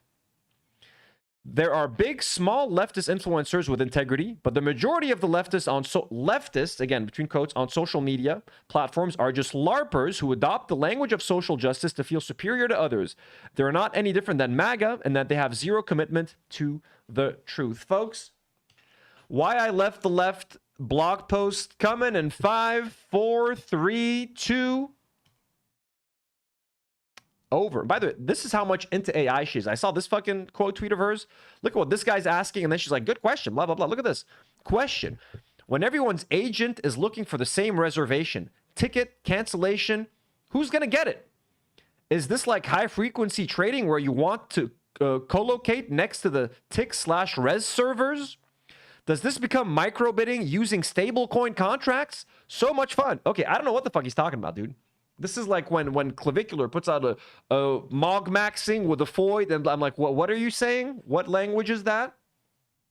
What the fuck is micro bidding using stablecoin contracts? Okay, so she reads this and she goes like, good question. Curious how this works.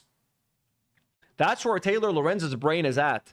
Her brain is at using agents to buy tickets, and like, what does that even mean? Like, we're all gonna have AI agents. So if I'm like, hey, get me a ticket for the Odyssey, IMAX, we're all going to have our AIs fighting to buy us tickets and getting us reservations. What the fuck is this? And then we're going to, what? Is this like high frequency trading where you want to co-locate next to the ticks res servers? What the fuck does this mean? I have to live next to a server so I can get a faster connect, so that my AI agent can get a quicker connection so that he can buy me my Dune 3 IMAX tickets? What? I don't know what the fuck she's talking about, dude. Who's gonna get it? Does this become micro bidding using stablecoin contracts? Good question. Curious how this works. So she's definitely got like an agent, right? Didn't she already say she has like an agent that goes through her email and reads like her email and organizes her email or something? What is stablecoin? Is it a kind of coin? Is it a crypto coin? Max Danger says stablecoin bidding for a fucking restaurant reservation. Holy fuck, man. So yeah, that's where she's at. Like, she's way beyond us. And by the way, AI's like dying, apparently. It's not even like, you know, going to be useful. So Sam Altman, and then she's sharing this Sam Altman thing. Like, just stop it with the AI stuff. Fireside Alpha says Sam Altman admits he was wrong on AI's timeline and says society and the economy will adapt more slowly.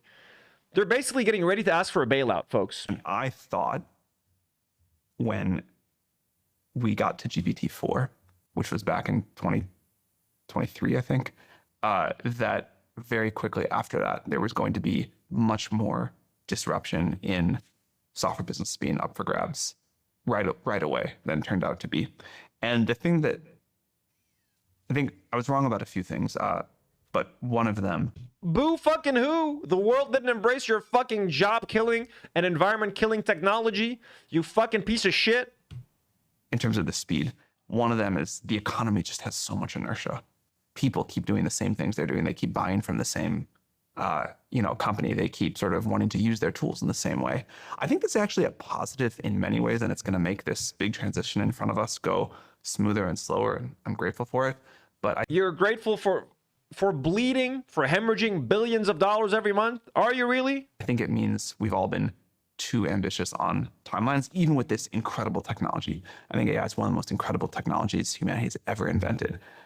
Worst fucking technology of all fucking time, dude. All these fucking tech CEOs sound the same. That glaze in their eye, that glaze in their fucking face. Hate you, hate your company, hope you fail, hope you go bankrupt. Fuck you. Society and the economy will adapt more slowly. And Yeah, because I'm not gonna adapt to shit anyways. I'm done talking about AI for today. We're already an hour and 34 minutes in. Chris with a $2 super chat. Thank you, Chris. Hello, Sala. Says, no, you buy AI. She says, no, you buy per API model, AI. You get highest queue. Huh? No, you buy per API model. AI gets you the highest. So the higher the API model, the better it is?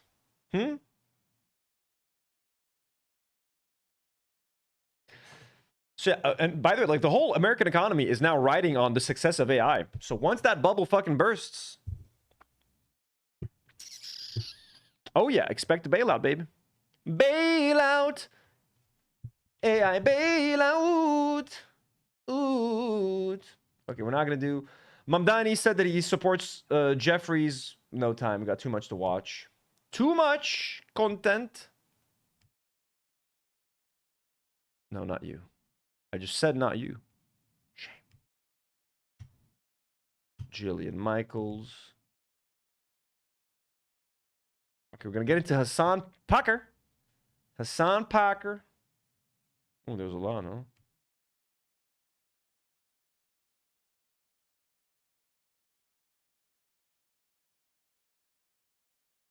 We are Charlie Kirk. We carry the flame.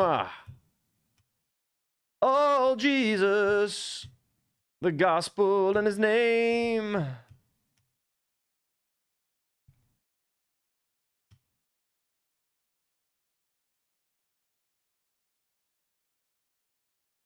Fucking el-sayid, huh? Motherfucker. Abdul, el-sayid, el-sayid. Just threw Hasan under the bus. Michigan Senate candidate. Under the bus. Under the sea. Under the sea. Na na na na na na na na na na. Just you and me. When are the birth? Sarah, the Nata was in April. Maki was in June.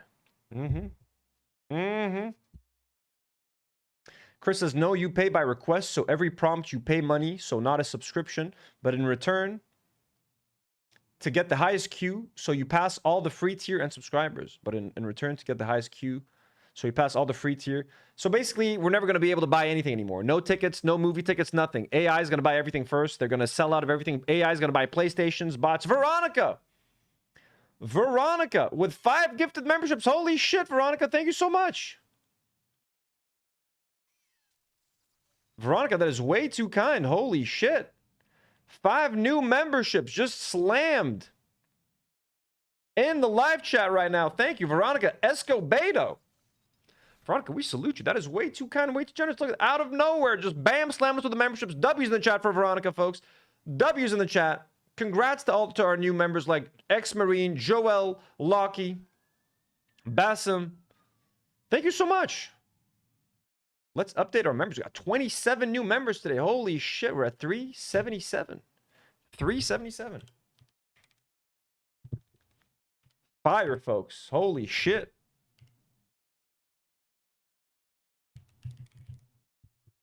Holy shit.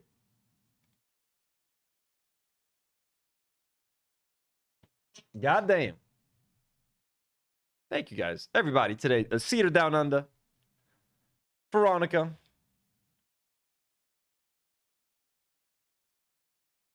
Samsung. Rusher. Thank you for becoming members and gifting memberships today. And everybody else with your lovely super chats as well. You guys are the best. Thank you guys. You guys are way too kind, way too generous. Oh, wait. Whoa. Samsung. I missed one of your super chats. Says, please remove the Lebanese and Palestinian flags. Sorry, I missed it, Samsung. Samsung, are you still here? Thank you for that €2 dono. Let's fucking go, Samsung. Thank you.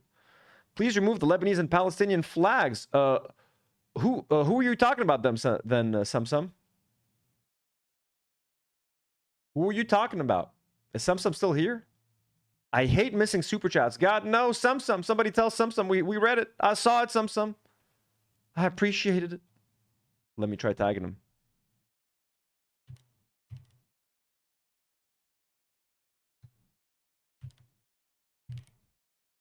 No, Sum's gone. Guys, when Sum comes back, tell him I saw the super chat. Sum, thank you. Thank you, Sum. Very kind.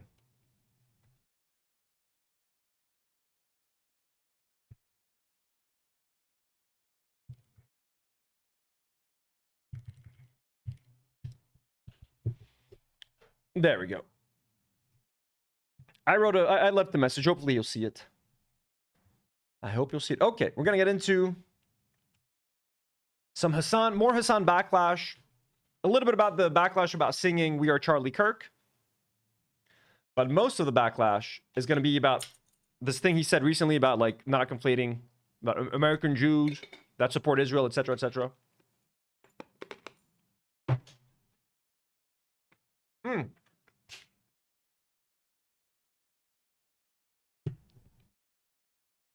Fan favorite, folks. Jillian Michaels. Fan favorite. Jillian Michaels has shared Hasan's video singing We Are Charlie Kirk.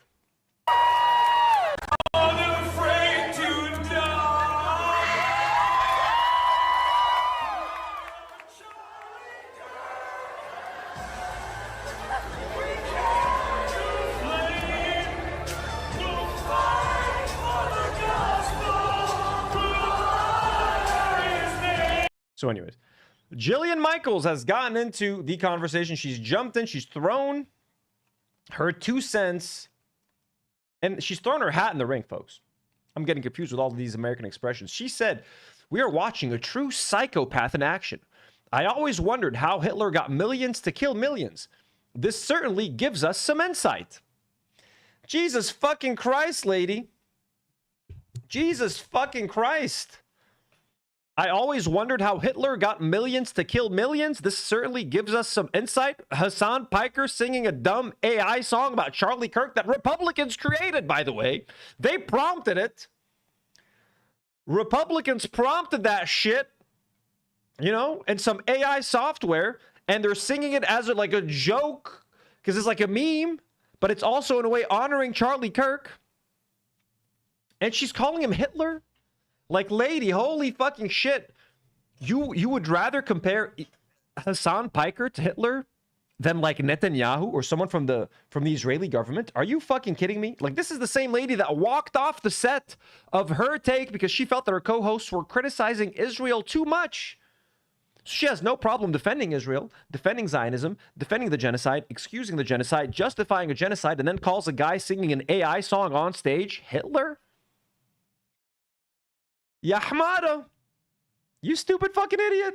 Are you kidding me?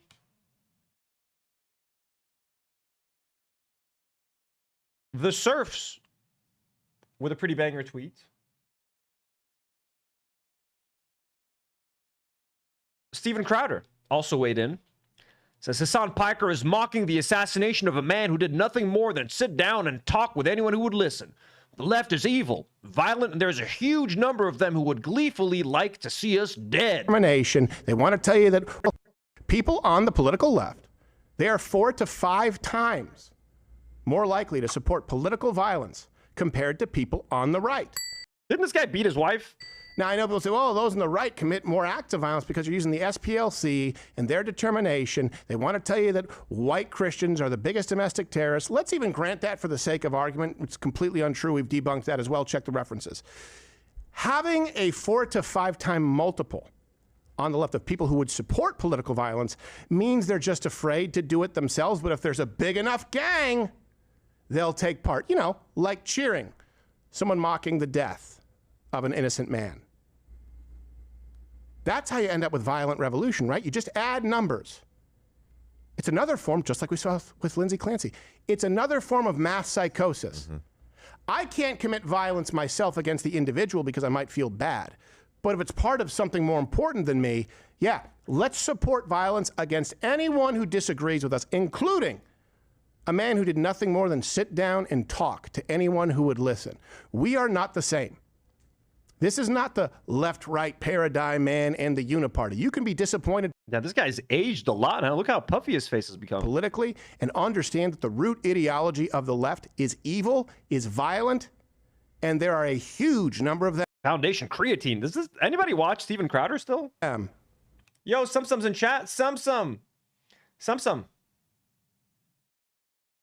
It was about Ahmad Fuad al-Khatib. Okay, I had a feeling. Okay, awesome. Thank you. Sumsum, thank you for the dono. I felt so. I missed one of J of the Dead's donos last time, and I wanted to make sure I read it. I at least thanked him. And another. And speaking of which, J of the Dead is right on top of you in the live chat.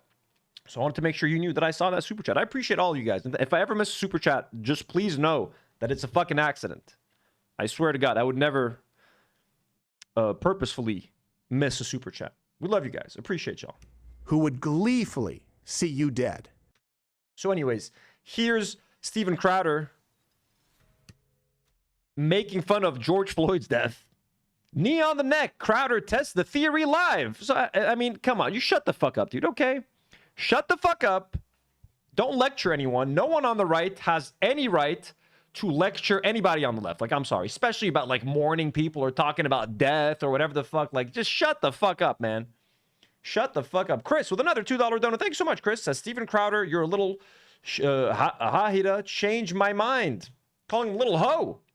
Calling him a little hoe. Chris is calling him a whore. Thank you, Chris. So yeah, Steven Crowder, shut the fuck up, okay? Dumbass.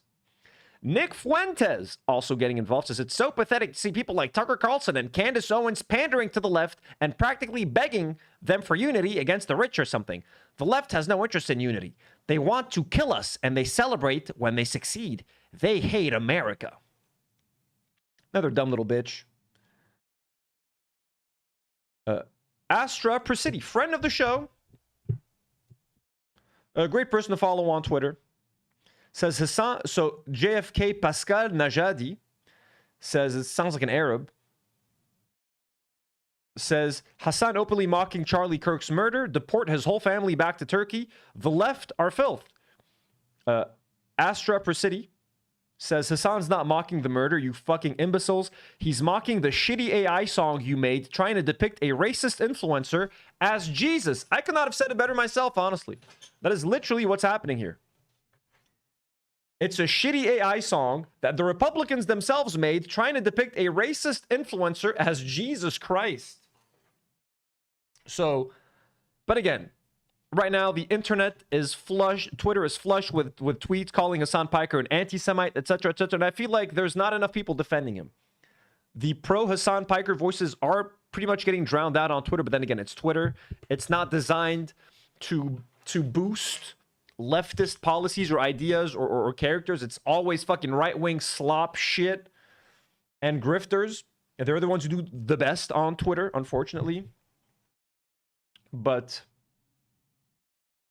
yeah, it's kind of wild. Also, people are using this moment.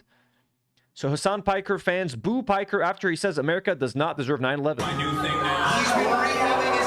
America does not deserve 9/11. That's my new thing now.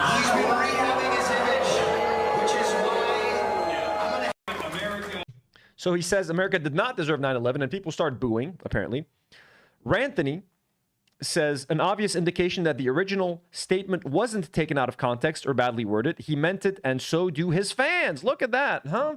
Listen, motherfucker. I don't think anyone is cheering for like, yo, America deserved 9/11 and those people deserve to die. I think they're like booing because they're like, no, like, don't give in to the mob. We know what you meant. You don't have to apologize. You don't have to change your stance because we know what you meant when you said America deserved 9/11. He basically meant America had it coming, essentially. Something was bound to happen. When you travel overseas and send your military overseas to conduct coups, to conduct wars, take oil from people, change regimes, back genocides, back Israel that is bombing every single country in the Middle East, when you do stuff like that, at one point or another, that violence is going to follow you home, and that violence is going to come to you, and it's going to find you where you are, and you're not going to be the one sending bombs overseas. Someone is going to be sending the bombs to you.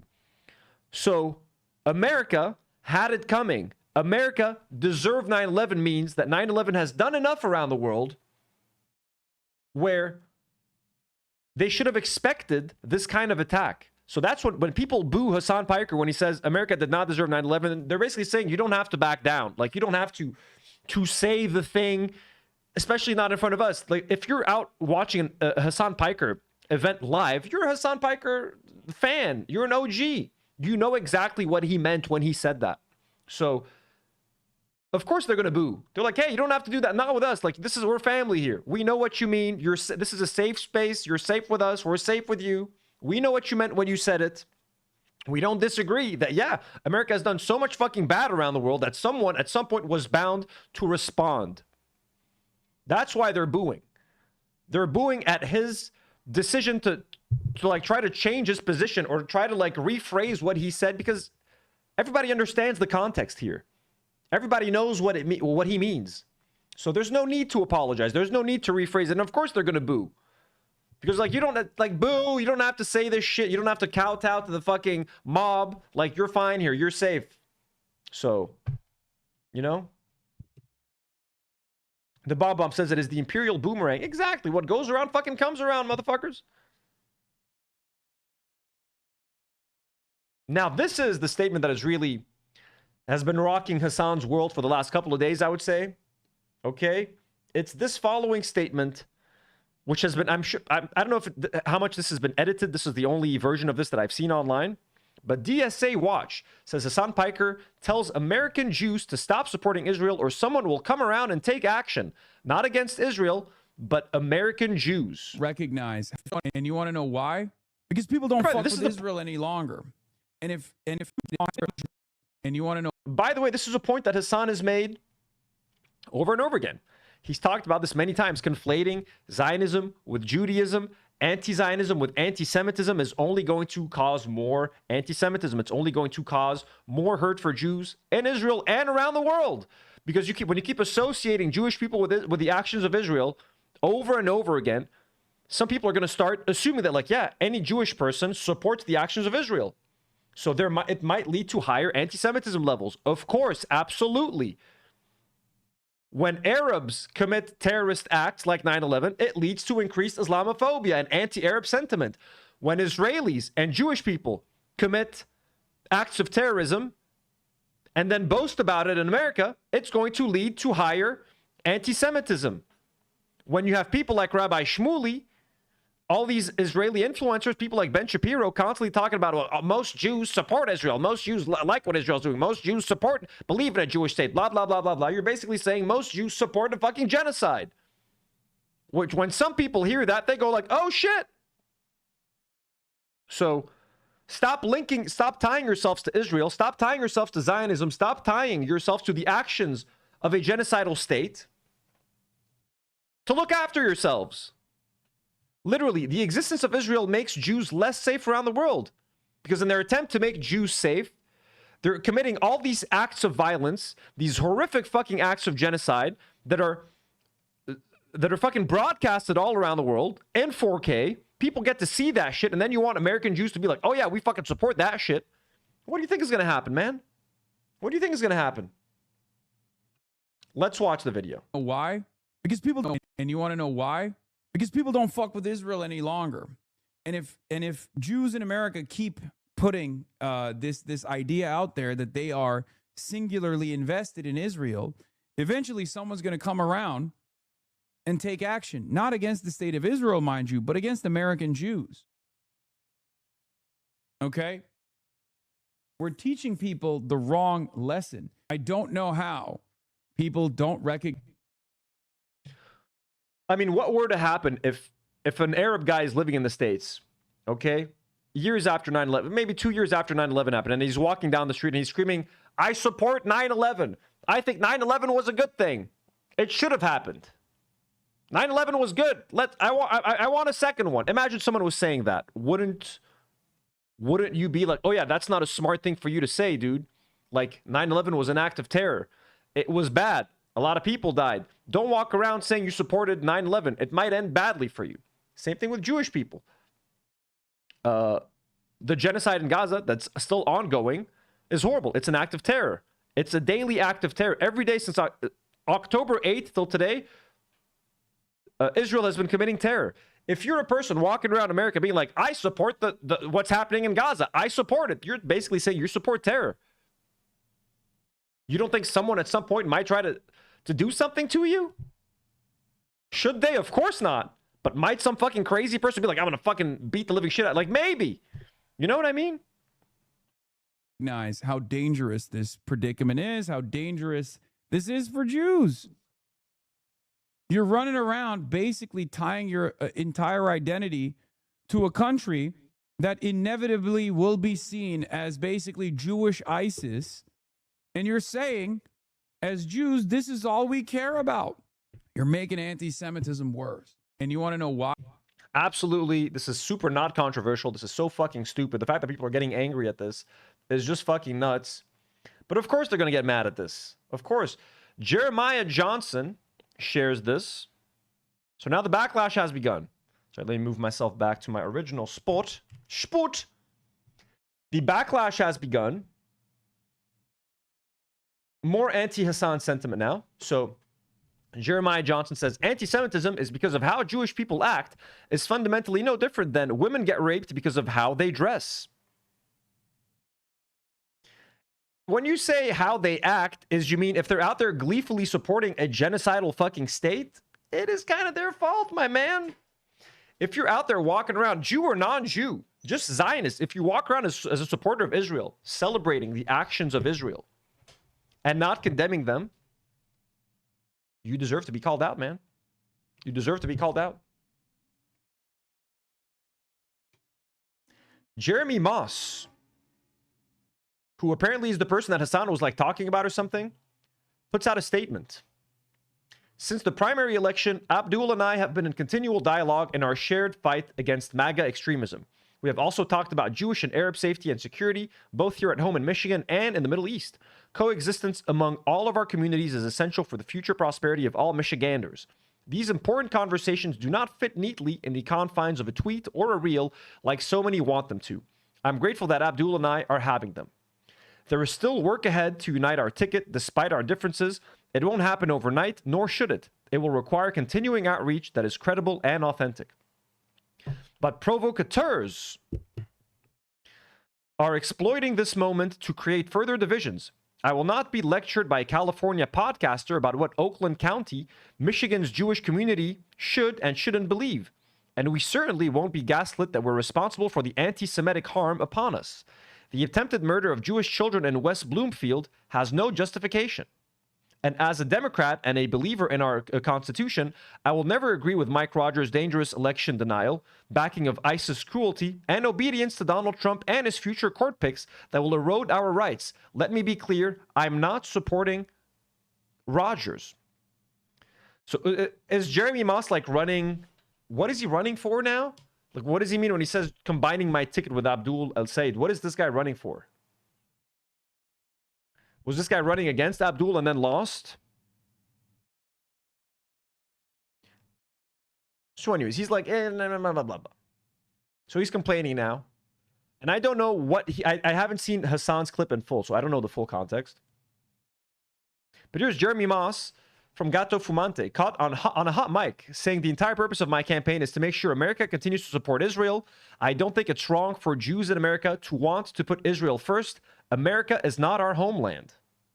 Victims and of course, Israel is very important to us as a community. And so honestly, I would say that Israel is very important to us as a community. And so honestly, I would say that the entire purpose of my campaign is to make sure America continues to support Israel. The entire purpose of my campaign is to make sure America continues to support Israel. You're running for Congress in America, and your whole purpose is to make sure that you keep supporting an illegal colonial fucking state, imperial fucking state here in the Middle East, so you get a second vacation home because you're too bored from wherever fucking white state you're from. I want to have a home. I want to have a beach home in Tel Aviv. I want to have a beach home in the Middle East. Let's go steal some Arab land. Fuck you. Stay the fuck home, man. America is your homeland, ya khara. You think this is your homeland where I'm from? You want to come here? Live with me? A'udhu billah. You know, I don't think it's wrong for Jews in America to want to put Israel first. America is not our homeland. We have been victims of anti-Semitism here. America is not our homeland. America is your homeland, ya khara. America is your homeland, you piece of shit. عيب بشكلك. This ain't your fucking homeland. Let me tell you that right now. أمك أختك حمار. Andrew Cuomo is weighing in. I don't think Hasan the Hun's poisonous brand of performative anti-Semitism could get more repugnant, but I was wrong.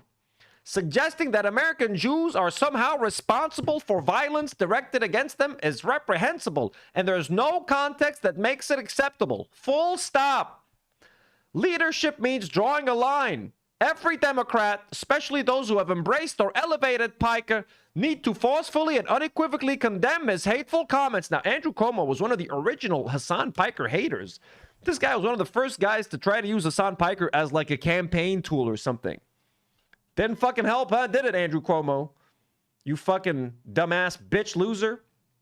Sexual offender. You fucking creep, fucking rapist.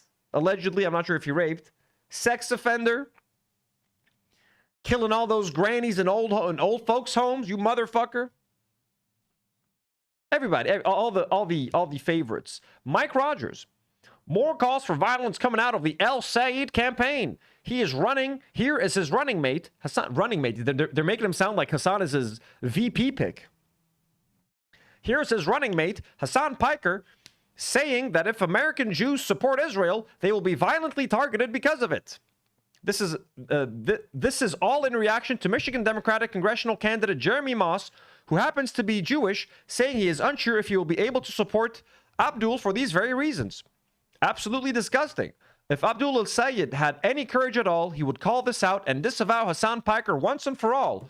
We're waiting, Abdul. So he's waiting.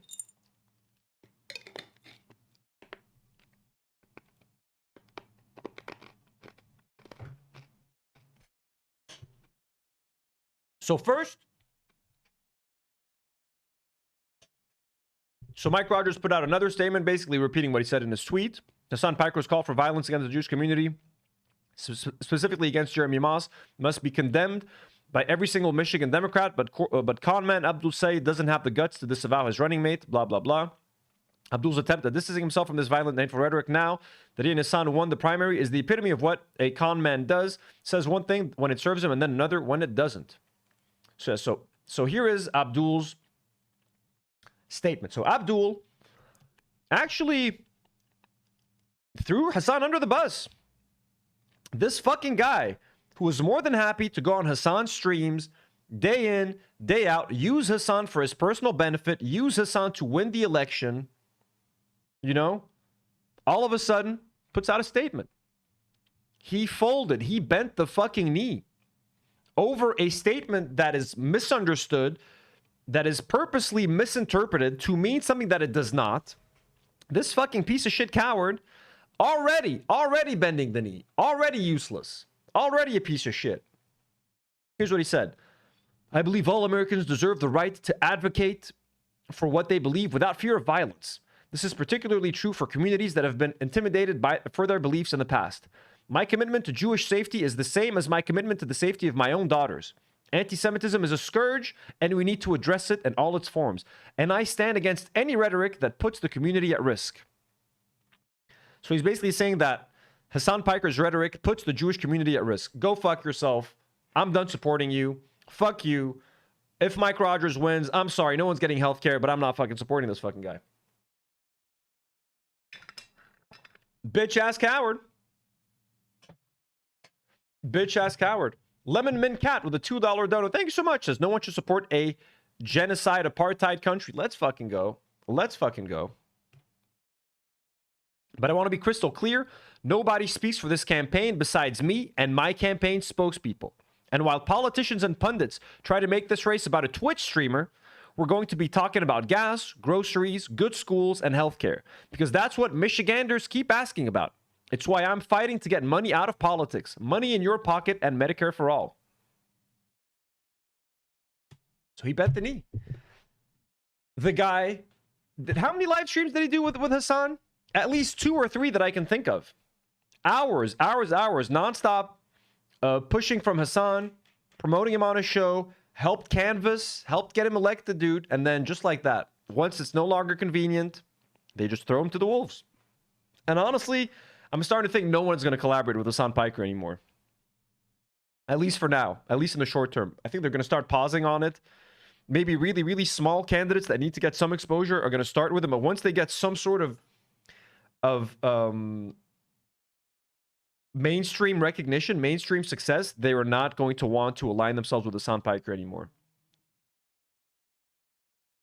Lebanon Cat says, also, how is this on el-sayid? It's on the other guy for fucking saying he is Israel first, not Michigan first.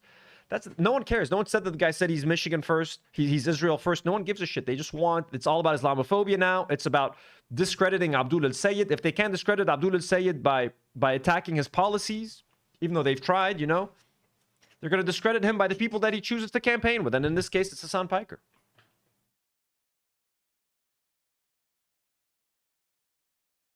Drax says all these politicians are pathetic. Absolutely. Let me try to find how many live streams he fucking did with Hasan, dude.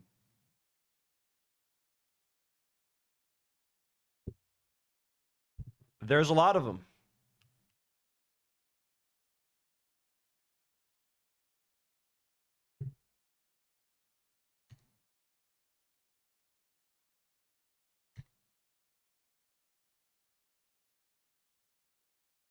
Let's see. Well, I can't even find their streams together. Right now, it's all just people shitting on Abdul and asking him about Hasan. Yeah, there was one. I mean, this was talking to Abdul. He went to his, like, party here. I remember one with Abdul and him, like, in the car together. Abdul's been to his studio. Boom. This was from 7 months ago. This was from 3 weeks ago, right before he won. Like, bros have hung out, man. Abdul owes a lot to Hasan. Genuinely.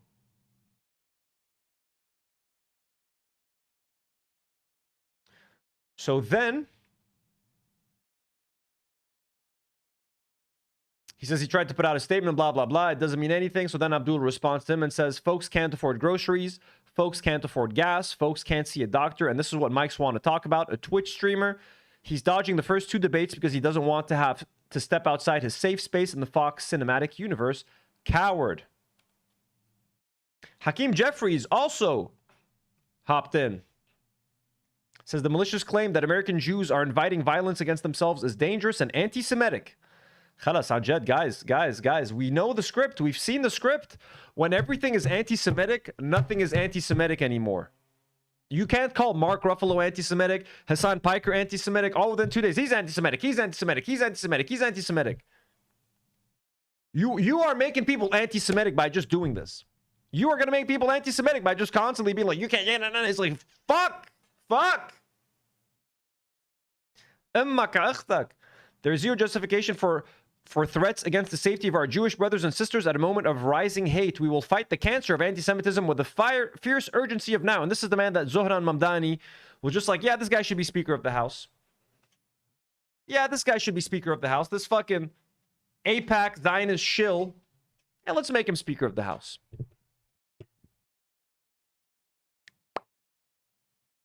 So, yeah, Haley says Hakeem also met with Kushner privately. Yeah, it's fucked.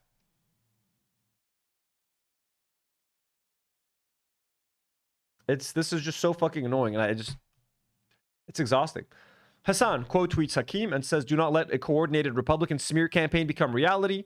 My argument against the dangerous false conflation between Zionism and Judaism, which in turn increases anti-Semitism, is now turned on its head. Zionism is not Judaism. Anti-Zionism is not anti-Semitism. Our boy. Poor guy, man. Shit's fucking exhausting, dude. Shit's exhausting.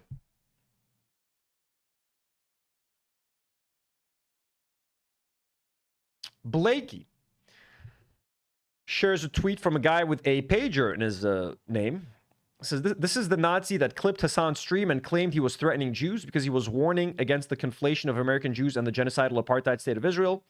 This creep proudly boasts a pager in his handle because he celebrates the maiming and murdering of Lebanese children in that terrorist attack. He has defended the mass murder of Palestinians and perpetuated the Holocaust denial with terms like Pallywood to deny their deaths. You are fools for allowing this racist to whip this shit up. And honestly, Abdul el-sayid is an even bigger fucking dumbass for falling for this.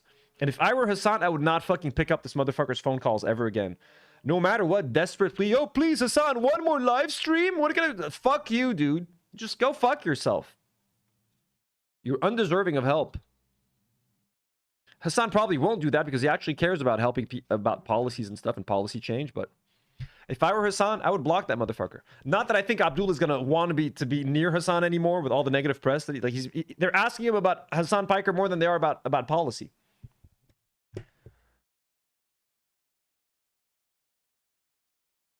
Ben Lorber shares this and says, Hasan Piker's statement about the relation between American Jewish support for Israel and anti-Semitism shouldn't be so controversial. Here's Hannah Arendt making the same point in her 1944 essay, Zionism Reconsidered.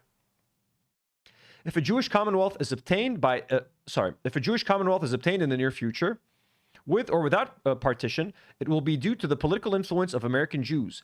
But if the Jewish Commonwealth is proclaimed against the will of the Arabs and without the support of Mediterranean peoples, not only financial help but political support will be necessary for a long time to come.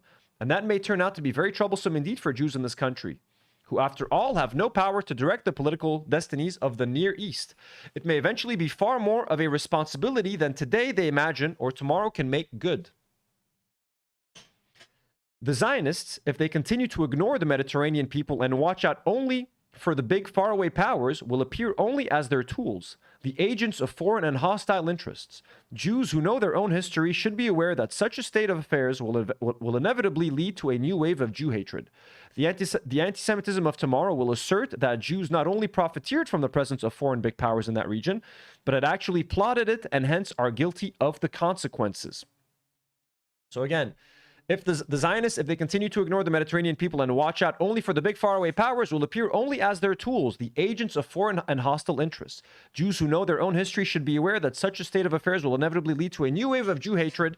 The anti-Semitism of tomorrow will assert that Jews not only profiteered from the presence of foreign big powers in that region, but had actually plotted it and hence are guilty of the consequences. This was in 1944. This is not a new fucking concept. This is not a new fucking idea.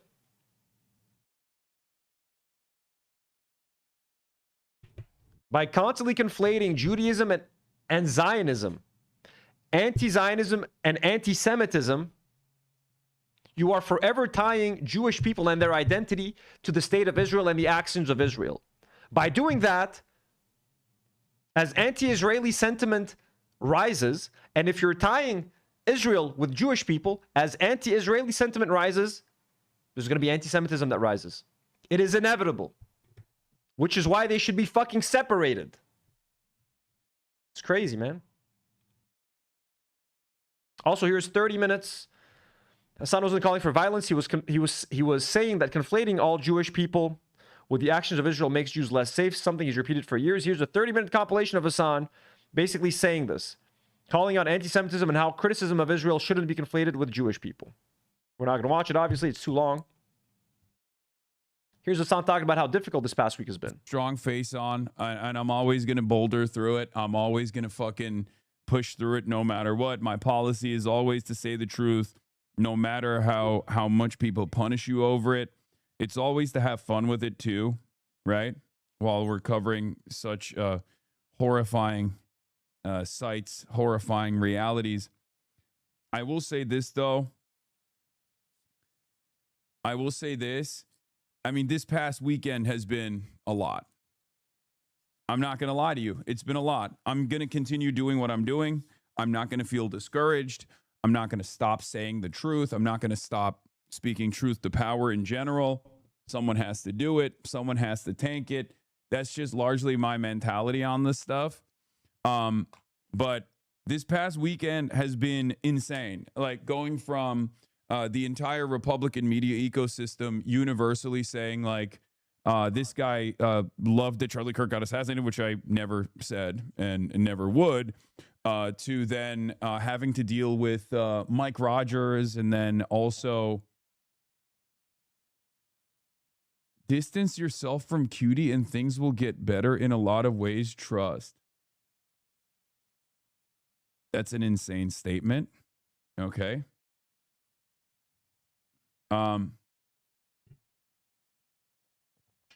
Anyway, where was I?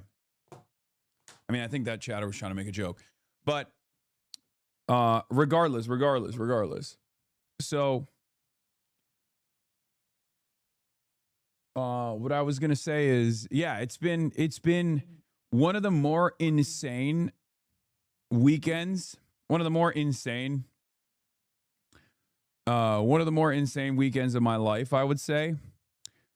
We have, you know, like it has been such a psychotic weekend of a barrage of attacks that, like, the founder of Theranos, Elizabeth Holmes, tweeting at me from prison to organize a cage match.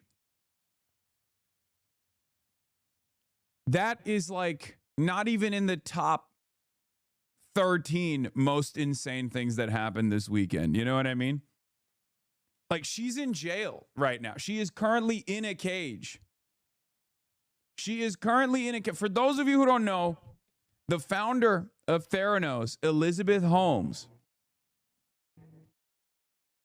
So, I mean, Hasan's feeling it. He's feeling the heat. And I'm feeling kind of alone. Lefty Lucy says, fuck it, I'm saying it. I think it's incumbent upon Hasan the Hun's friends in high places to speak out against this grotesque smear campaign. The media/political apparatus is trying to get him killed. Genuinely, they're trying to get him killed, which I genuinely hope he's fucking safe, because not only do you have Democrats fucking shitting on him, you have the Republicans saying that he loves mocking the death of Republicans and all that sort of shit, like horrible stuff. There's been more than enough stuff said to get some freak to want to hurt Hasan Piker.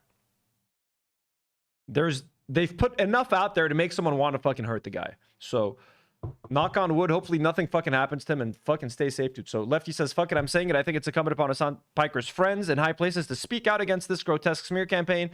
The media and political apparatus is trying to get him killed, and you're going to let him go down amidst all this cancel culture condemnation BS 3 years into a fucking genocide. So, look, I'm trying my best here. We got a small platform here. I am in no means, you know, a friend in high places. I'm a friend in the low places, lowest place. I'm not even really a friend. He knows of the existence of this show. But, like, dude, fucking get off the guy's back, man. Get off the guy's back, dude. And all this rhetoric is genuinely going to get the guy hurt. So, like, and he doesn't leave the house with security. Like, the dude is not very careful, man. Like, shit, dude. Please be careful, Hasan, man. Genuinely, dude. We don't always agree. I don't always agree with everything that he says or does, but, like, I think ultimately he's one of the top dogs in the game, guys. Oh, and by the way, Mike from PA, after Abdul el-sayid made his shitty statement, Mike said, the stench of DC Democrat consultant advice, nothing statement that pisses off both sides and legitimizes an enemy's bad faith attack. You can see Chuck Schumer's signature all over this. Not a fatal mistake, but it can become one if he keeps it up. To me, it's a fatal mistake, because it just shows you this guy is just fucking fake as fuck and does not stand for his friends. And if you can't stand, like, if he can't stand this pressure, some of you are like, hey, condemn Hasan Piker. If he can't stand this, you think he's going to be able to withstand more pressing matters when he's actually serving in the Senate? I don't know, man. And now, at the site of the smallest bit of controversy, he fucking backs away. He backs away. So I don't know. I don't trust him. Now, we do have a full-length interview between Abdul el-sayid and Jesse Waters from Fox. Now, I know we don't enjoy Abdul el-sayid anymore. Do you guys still want to watch this? Would you guys still want to watch this, or at this point have we lost favor? I guess I should have watched this earlier before we just shat on him. Michigan Senate candidate Abdul el-sayid joins us now. How you doing, Abdul? So this was before he put out his anti-Hasan statement. There's some good moments here, though. I'm good, Jesse. Michigan Senate candidate Abdul el-sayid joins us now. How you doing, Abdul? I'm good, Jesse. I appreciate it. I support Jesse Waters now in this interview, folks. I support this fucking asshole. Excuse me. Oh, yeah. The opportunity for a good, wholesome conversation, and I just want to start where we agree. We both played football and lacrosse. We both love America. We both love freedom, and I'm looking forward to the conversation. Absolutely. We'll see how much we agree on. I know it. Football and lacrosse. Damn, dude was really trying to fit in. Dude was really trying to fit in. An Arab playing lacrosse? I never fucking see that. Arabs forcing themselves to play football? Maybe. But lacrosse? What? An Arab man? They got an Arab man playing lacrosse? Holy shit, man. Okay, those Taylor Swift videos make more sense now. Don't agree with you on this. You want to abolish ICE. Who's going to deport the criminal aliens from the country? Well, you and I both know that long before we ever had ICE, we had INS. We were able to enforce our immigration policies without shooting people in the face and the back of the head. And we just celebrated our 250th anniversary. That was an anniversary of throwing away tyranny. Now, to bring that tyranny back under the guise of the U.S. government itself, that seems to me to be inconsistent with the freedom you and I both love. Yeah, but I mean, that's a dodge, Abdul. They did the same thing as ICE back then, INS. Do you know how many illegal aliens are in the country now? People in the face and the back of the head. Do you know how many illegal aliens are in the country now? We had, no, I mean, to your point, Jesse, let me just answer the question. To your point, how many do we have? Fewer when we had INS. To your answer, we had exactly. far fewer when we had INS. So we now have, INS worked a lot better. Abdul, listen, we had twice as many illegals now when we had INS. So your argument, you have to have the manpower to do it. If you want to do that correlation, we have ICE now, and we have far more undocumented people. So ICE is clearly not working. It's just shooting like American citizens in the face and the back of the head. So well, illegals are shooting people in the face too. To disagree. Abdul, you got a guy in Michigan. Illegals aren't shooting people in the face, my guy. Okay, but nice. American citizens. You got a guy. Let me just say something. Okay, to get back to the conversation about the broader issues. Okay. Well, you cut me off, Jesse, and you said we're going to have a good conversation. So I'd like to do that. I just want to answer the point. When I travel the state, and I have traveled my state, more people are asking me about how they're going to afford their gas and groceries. They're not asking me about immigration. Well, they also don't want to get molested. Abdul, you got a guy here from South. Jesus Christ, what a fucking transition. Well, they also don't want to get molested, Abdul. Tell me about this. Jeez, what the fuck? Point. When I travel the state, and I have traveled my state, more people are asking me about how they're going to afford their gas and groceries. They're not asking me about immigration. Well, they also don't want to get molested. Abdul, you got a guy here from Southeast Asia, molested a kid. ICE just picked him up. You want that guy to stay in Michigan? I'm glad that guy got picked up, but that's a different thing than saying that INS would not have picked him up. Jesse, you're too smart for this. It's a bureaucratic game you're playing. My guy, cops. If someone got molested, then the cops can go take care of the situation. Why are you tying all immigrants with like one guy that molested someone? Let the cops go get him. Fuck yeah, who gives a shit? So you want people to get molested because you don't like ICE? Great connection, hey. Wow, he found the one guy ICE caught that did something bad.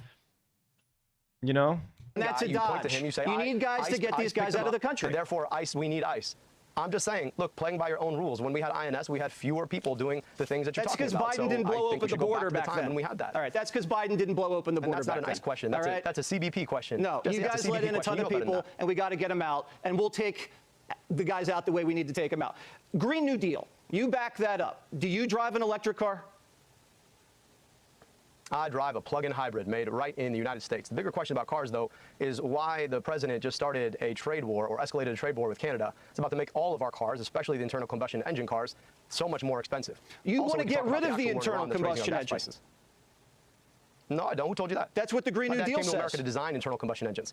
No, that's the Green New Deal says phase out fossil fuels. Build renewable energy opportunities.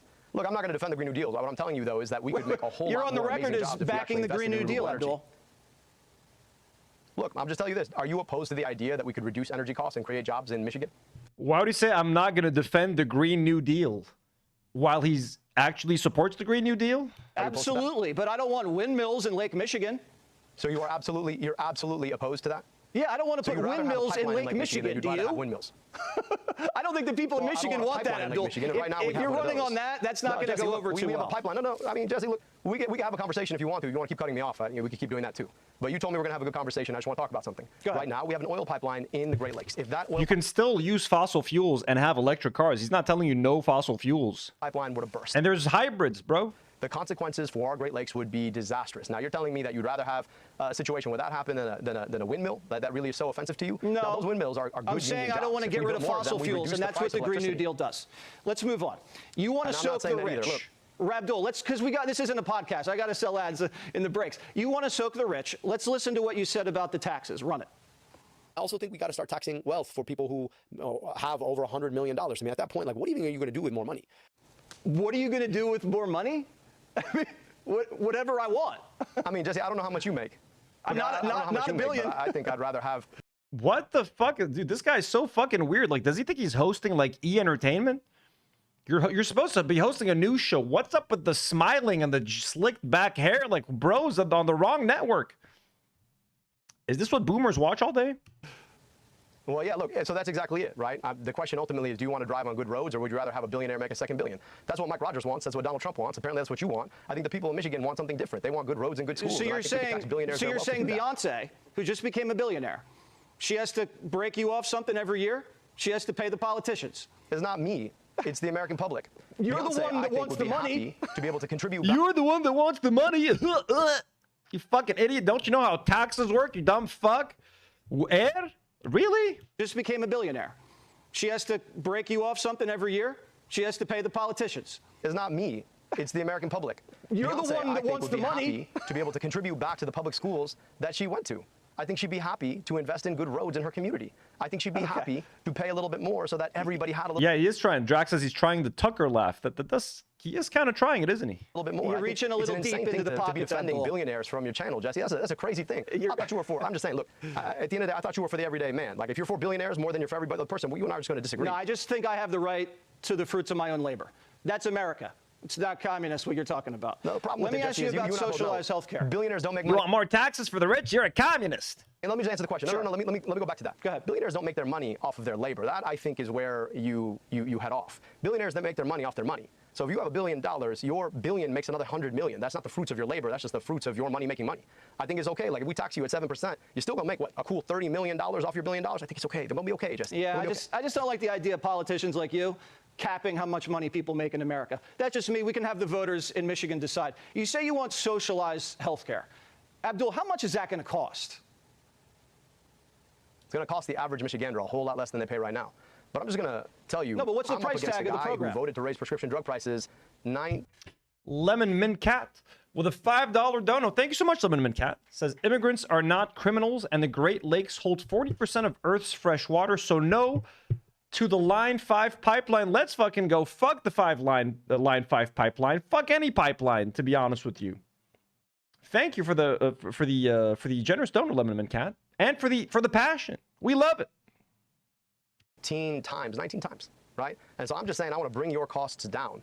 The price of the program is going to be substantially less for an everyday person who's out here who can't afford their health care and worried about losing their health care with their job. Well, give me the total number. While you're out here trying to talk about the broader national budget, I'm a lot more interested in the everyday budgets that Michiganders are thinking about. And that's exactly the budget that Donald Trump and Mike Rogers are blowing up right now. Well, I just don't see why you're so on the side of the billionaires, Jesse, rather than on the side of everyday Michiganders. No, because I don't want you guys to blow the country up. Do you know how much the federal budget is now? No, neither do I. Here's exactly What's the federal budget? Did he say blow the country up because Abdul is Arab? You guys want to, right? Pete Hegseth. Hey, Abdul, answer the question. Do you know what the federal budget is? To raise. No. I just want to talk about this. Look, you want to talk about budgets? I'm happy to do that. The guy who used to work on your channel, I think he was like the 6th host on the 5. He wanted to raise our military budget to $1.5 trillion, and you don't seem to be upset about that. What, so we could fight a war we don't know how to get out of, to raise our gas prices $5 a gallon? That doesn't make sense to me, Jesse. We want to talk about the things that we actually should spend on. To me, I have a feeling, Abdul, you don't even know how much money the government spends every year. Do you know?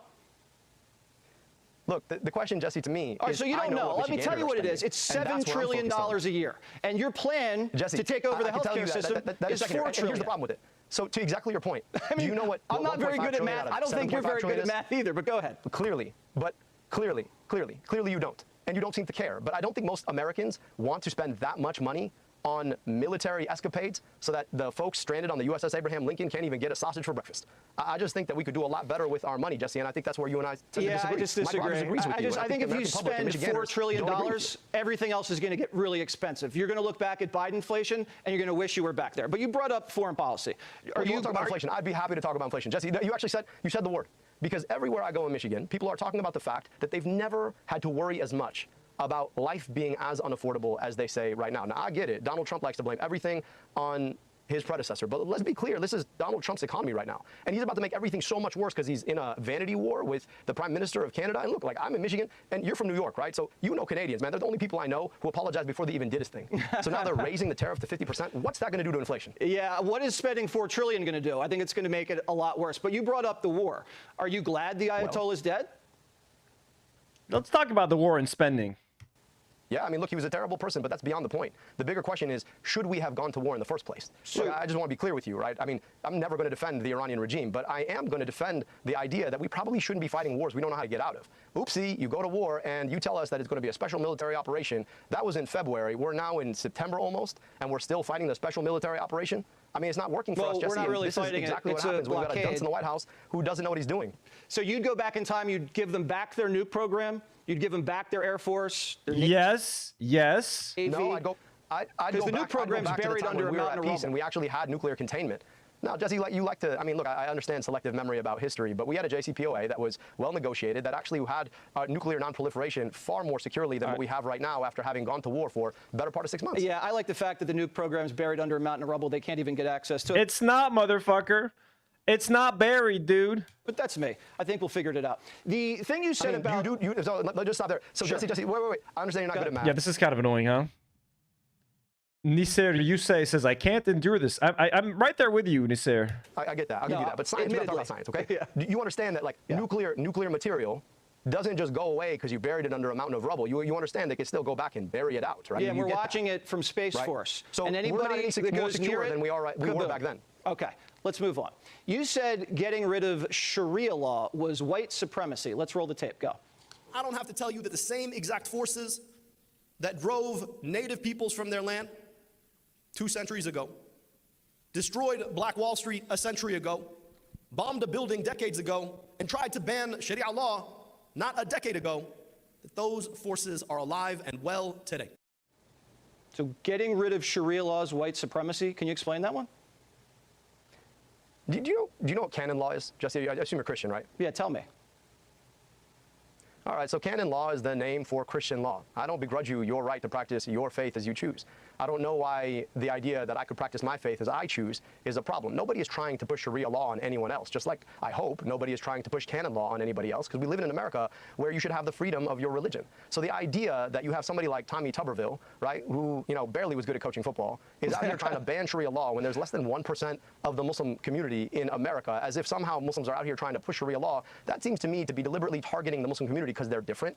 And I'm just saying that, like, I have no issue with people practicing their faith. In fact, I would never want somebody to push their faith on me, and I would never want to push my faith on somebody else. Good, because no one wants you to get rid of your religion. And so the idea, no one wants that. So, but when people preemptively go out there and start preemptively passing laws to ban something that's not happening, what you're trying to do is target a very small community because they're different, and this operates. I mean, look, I'm just going to say, It's a good answer for that question. There's statistical evidence that the president Sharia and vice law in president Michigan want is to kind of target me scary. simply People as a don't function go of my for faith. that. It's not. Yeah, why are we back in 2003? What happened? What did I miss? How did we jump right back? Is it because of Israel? It's all because of Israel?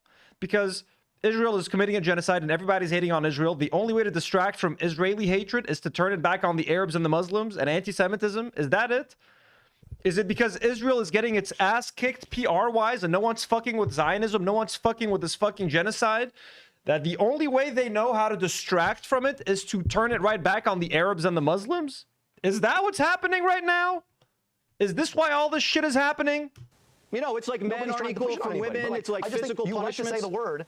Look, Jesse, look, people don't like to that say in the Michigan. word I'm just saying, because it I don't seems think really, that's a good really foreign position. and scary. Nobody's pushing it. No, but Jesse, nobody's pushing it. You know what the issue is in America, in Michigan? What? The issue that people are worried about is not that somehow somebody's going to come and push Sharia law on them. The issue in Michigan is people are worried about how they're going to afford their gas. The issue in Michigan is how am I going to see a doctor when I get sick? How am I going to keep my job? You're out here.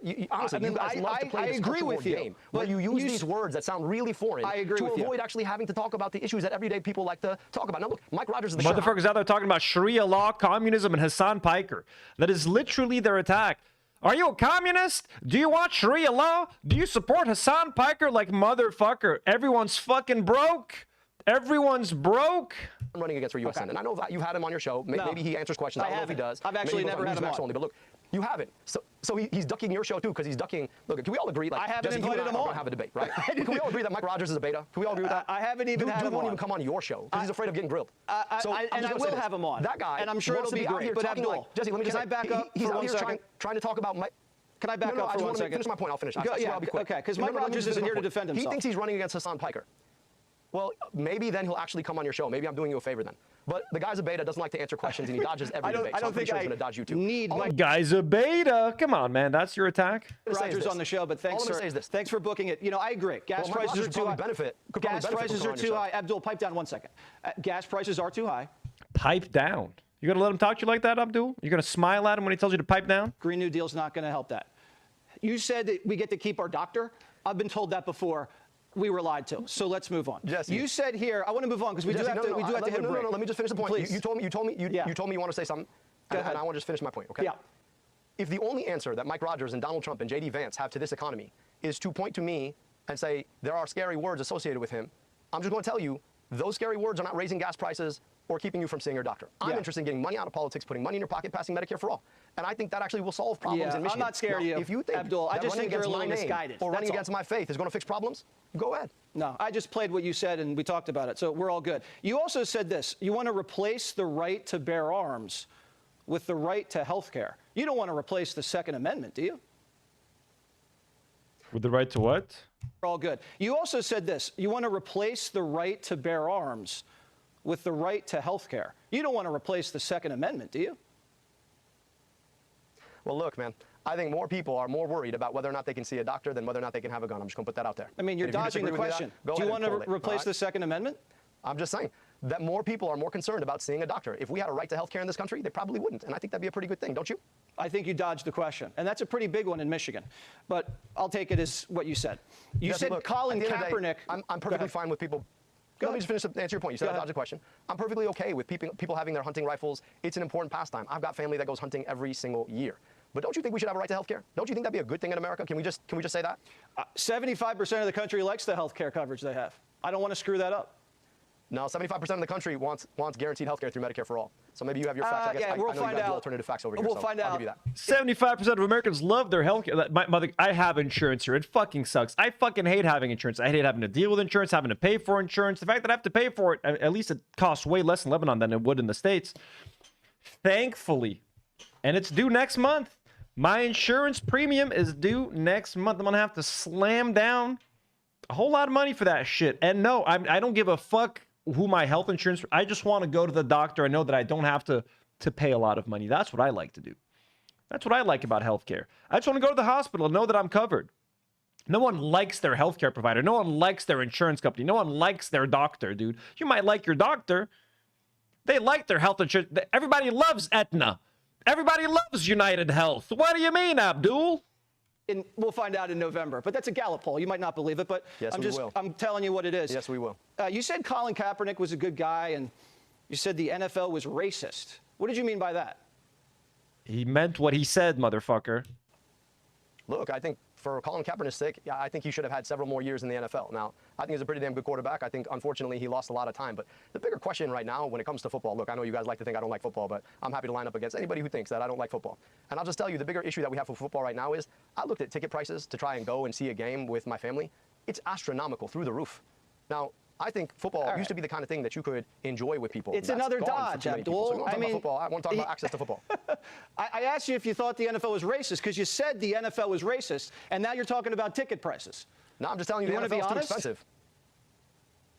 The NFL is too expensive. You don't agree? All right, so you don't think it's racist anymore? I get it. All right, well, I'm glad. You don't think the NFL is racist anymore. That's good. Most people can't afford that. Bigger issue with the NFL. You want to talk about the NFL? The bigger issue with the NFL. Just say yes, dude. Also, like, why is he being so, why is he dodging? Yeah, he is dodging some easy questions. Like, what are you going to lose Fox voters if you say yes, the NFL is racist? They're not going to vote for you anyways, dude. NFL is too many people can't afford it. I get you probably can. And just say, the NFL is racist. And by the way, it's too expensive. Because now you just seem like you're dodging the question, dude. You look like a dodger. This isn't baseball. This is football. You're in New York, so you have like two teams that play in the same place. So you get two options. But I'm just saying that here in Michigan, we got one team. Okay. And most people can't afford to watch them in the stadium. And I'd like to make it more affordable. So you dodged again. Sex changes for minors. Do you support that?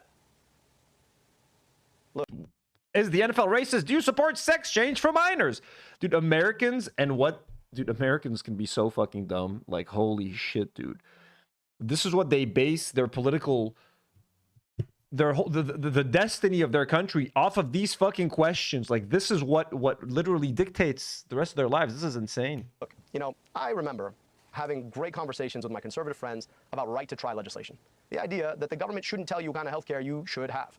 I just think the government shouldn't tell you what kind of health care you should have. And if you're a minor, you want to try on kids? Now, if you disagree with that, if you disagree that healthcare decisions need to be made by a doctor and their parents and a patient, then we think we agree to disagree. But you know, you want to put government inside. So Abdul, you're a doctor, right? Selectively. I am. So you think it's okay for a parent to slash his kid's thing off? You think that's okay? I mean, So do you really want to have this conversation? Are you circumcised? What did he say? You think that's okay? Inside So Abdul, you're a doctor, right? Selectively. I am. So you think it's okay for a parent to slash his kid's ding-a-ling off? You think it's okay for a parent to slash his kid's ding-a-ling off? I think that's okay. I mean, do you really want to have this conversation? Are you circumcised? Yeah, but I mean, that's Jesse, a personal question. Okay. Are you circo? Great. That's a great point, actually.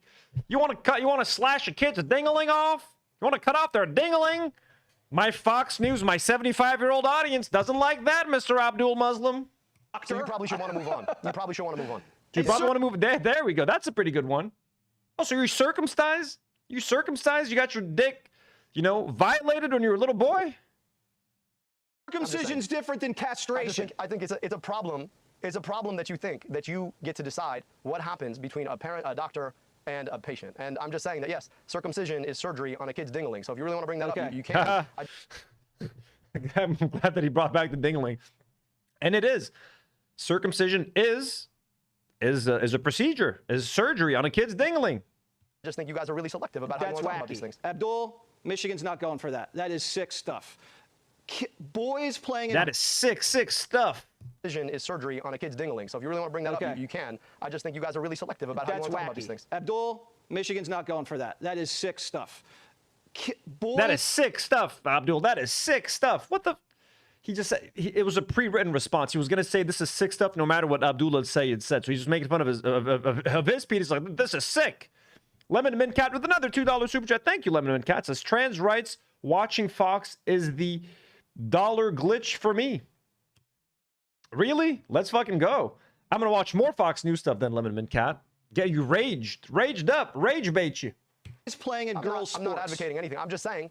What about that? So the question. So again, like Jesse, you have not asked me one time about the issues that people actually care about in Michigan. You don't want to talk about gas prices. You don't want to talk about groceries. You don't want to talk about... It is all hot. It's all hot button issues. Like, what do you think about the trans? What do you think about penises?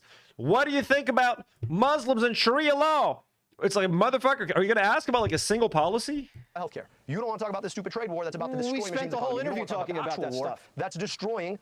That is destroying our own military. You don't seem to want to talk about any of those things. You want to bring up all this culture war that, I'm not here to We fight talked a culture about the war. We talked about gas prices and the Green New Deal, okay? If you want to do an interview, them up every time. you can do the interview, you're okay? Asking me, like, you're doing the greatest hits, Jesse. Like, I mean, this is like, you can play this game if you want, but like, you can keep doing the greatest hits if you want. You told me we're going to come on for a conversation, and when we have conversations, I think it's okay to also ask questions. I just want to understand what you're getting at here. I'm getting at whether you think men should play in women's sports. Senator in Michigan, it's a big issue. I'm interested in getting money out of politics, putting money in your pocket, and passing Medicare for all. You're filibustering, most people don't care about what sports kids play.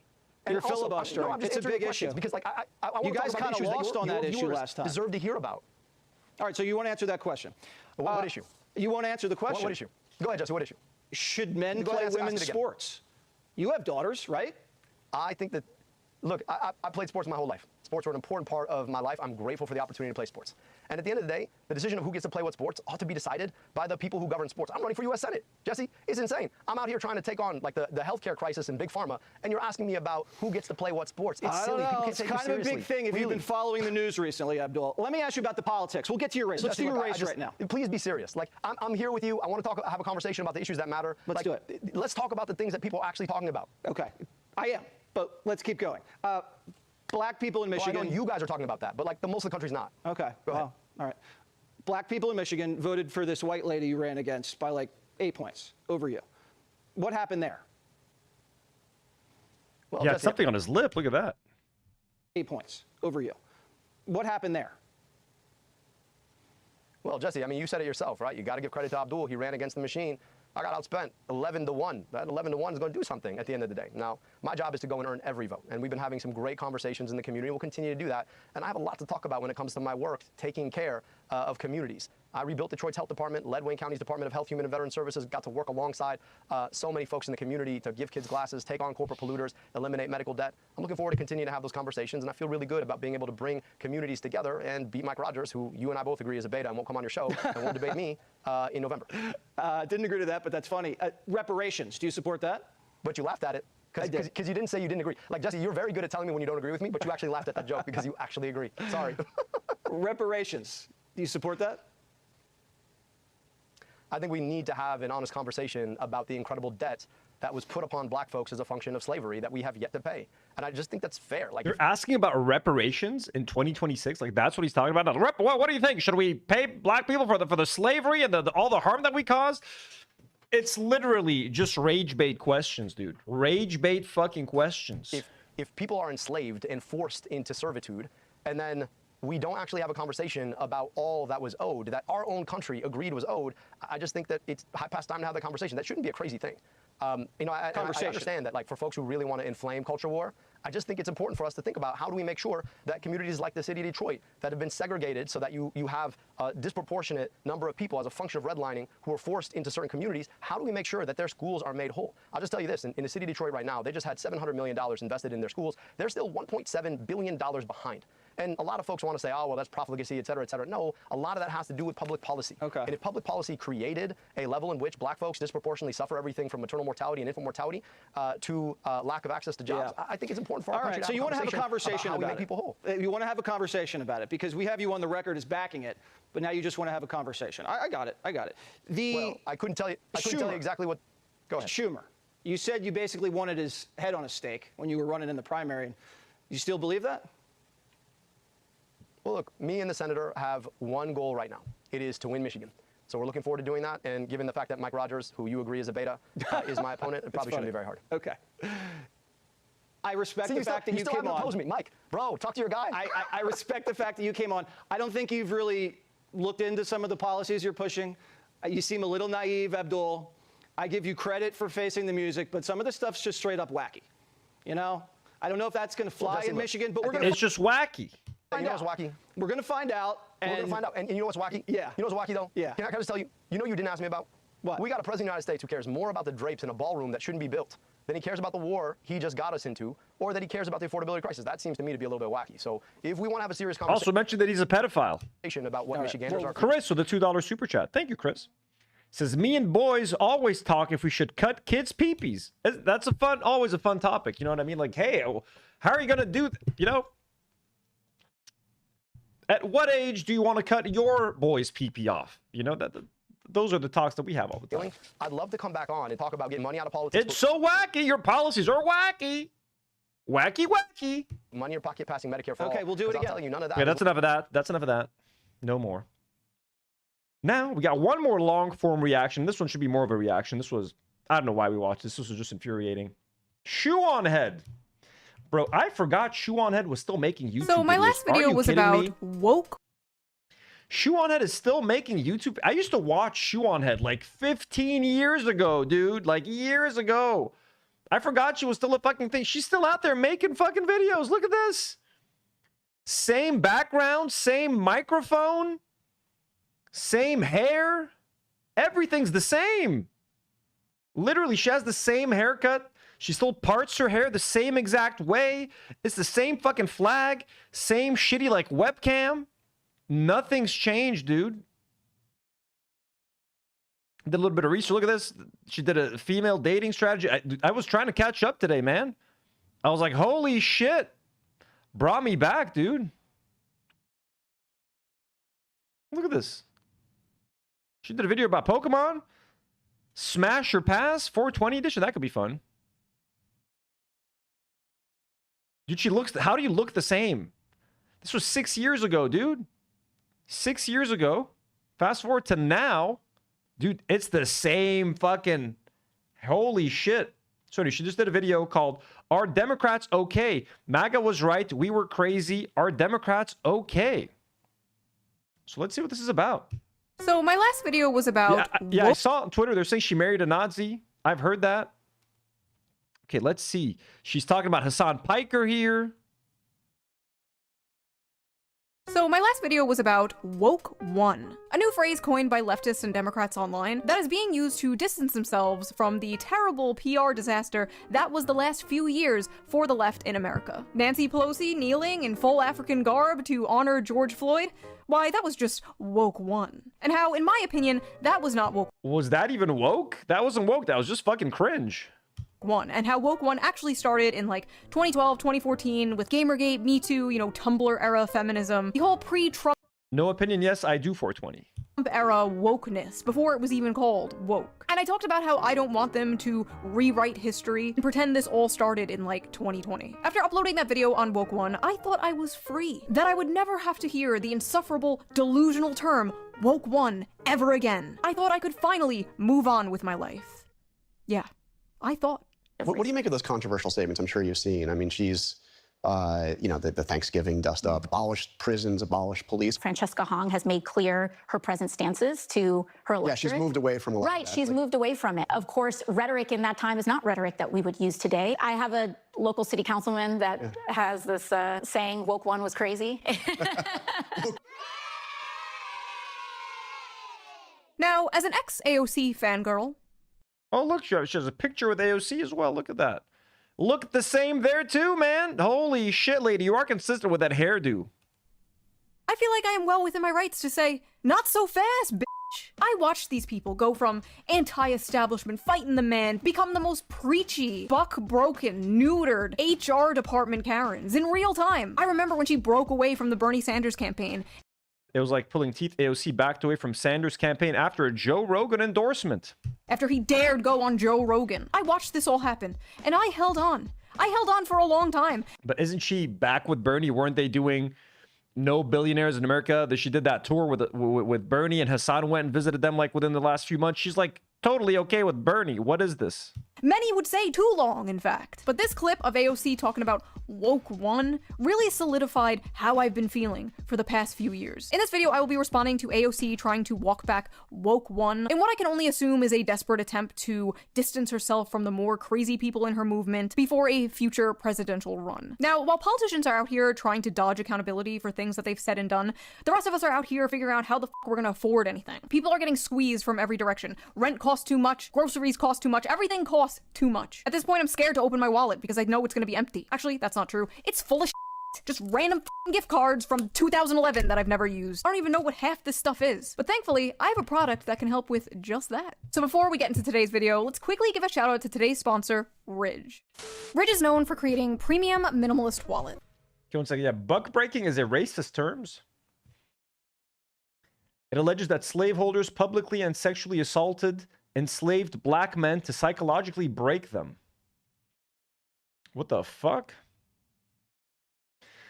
Sumsum with a €2 donor. Thank you so much, Sumsum. Says LGBTQ plus appreciation post W's. Let's fucking go. Thank you so much, Sumsum. That's so kind. That's so sweet. That's so considerate of you. That can hold up to 12 cards and oh my god, dude. Jesus. Conveniently store your cash. Tracker, you can 5-in-1 walled, stay going to have something after a Ford Bronco, or you can also do Ridge.com. Big thanks to Ridge for sponsoring this video, and thank Real Meat of this for not skipping the ad. And now back to the video. Now, before we get into the real meat of this, the real juicy, the real... This is the politician AOC and the interviewer are talking about. Francesca Hong is a progressive DSA candidate who recently lost her primary. Francesca Hong has a few interesting tweets from 2020. Defund the police? Okay, what you say? Who recently lost her primary. Francesca Hong... Defund the police, craft 2021 budget. Okay, defund police, not a problem.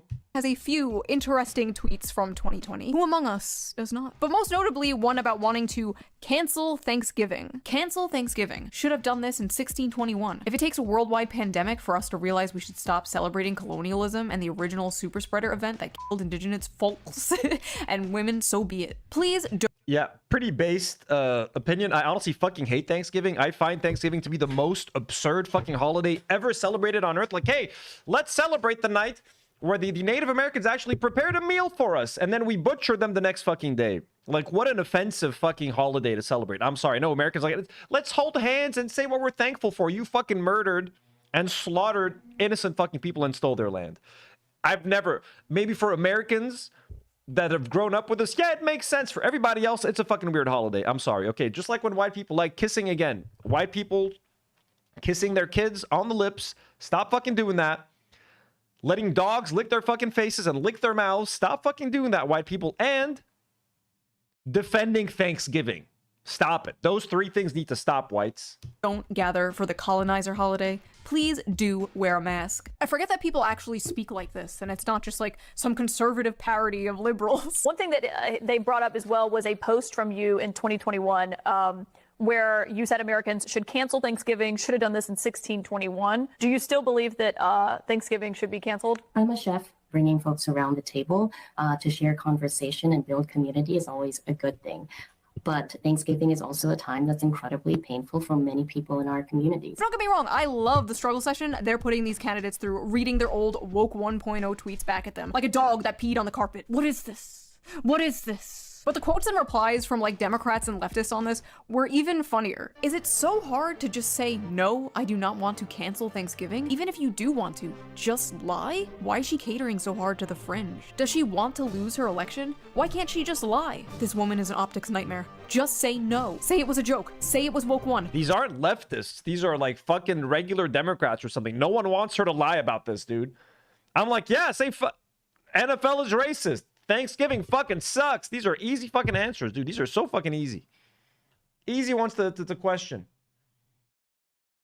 Eily Internet says, I'm brown and I love my dog licking me. I mean, look, licking the mouth is different, guys. Dog licking your body, hands, whatever, that's fine. A little bit of kisses here and there, it's fine. But like, full on, white people love dogs just licking their mouth, their face. Like, oh yeah, lick my face. Yeah, I'm sorry. They were just licking their asshole a second ago.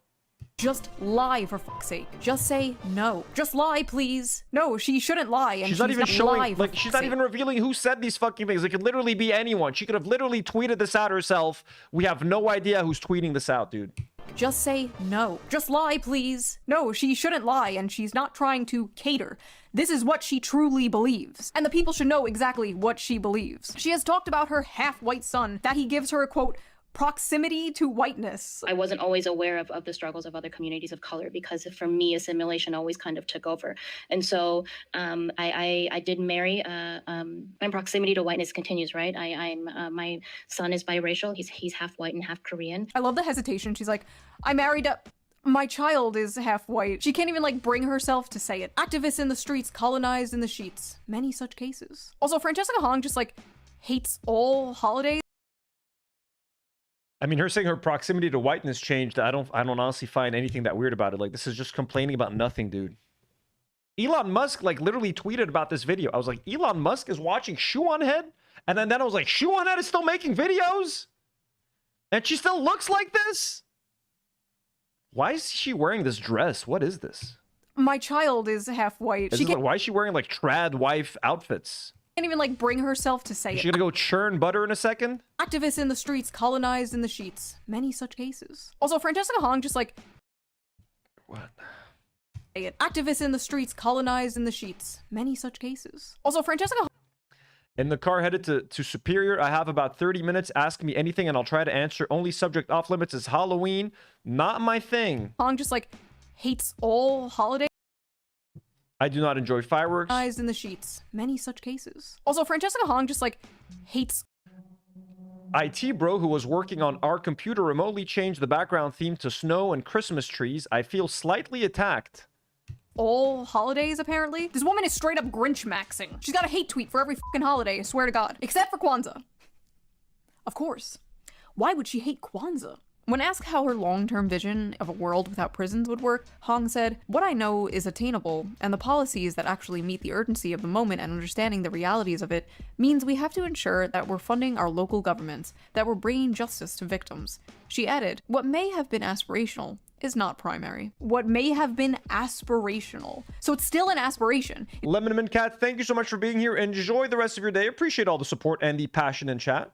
Always do. It's still a goal, it's just not the primary one. Interesting. Also, her opponent said this. People try to call me the establishment.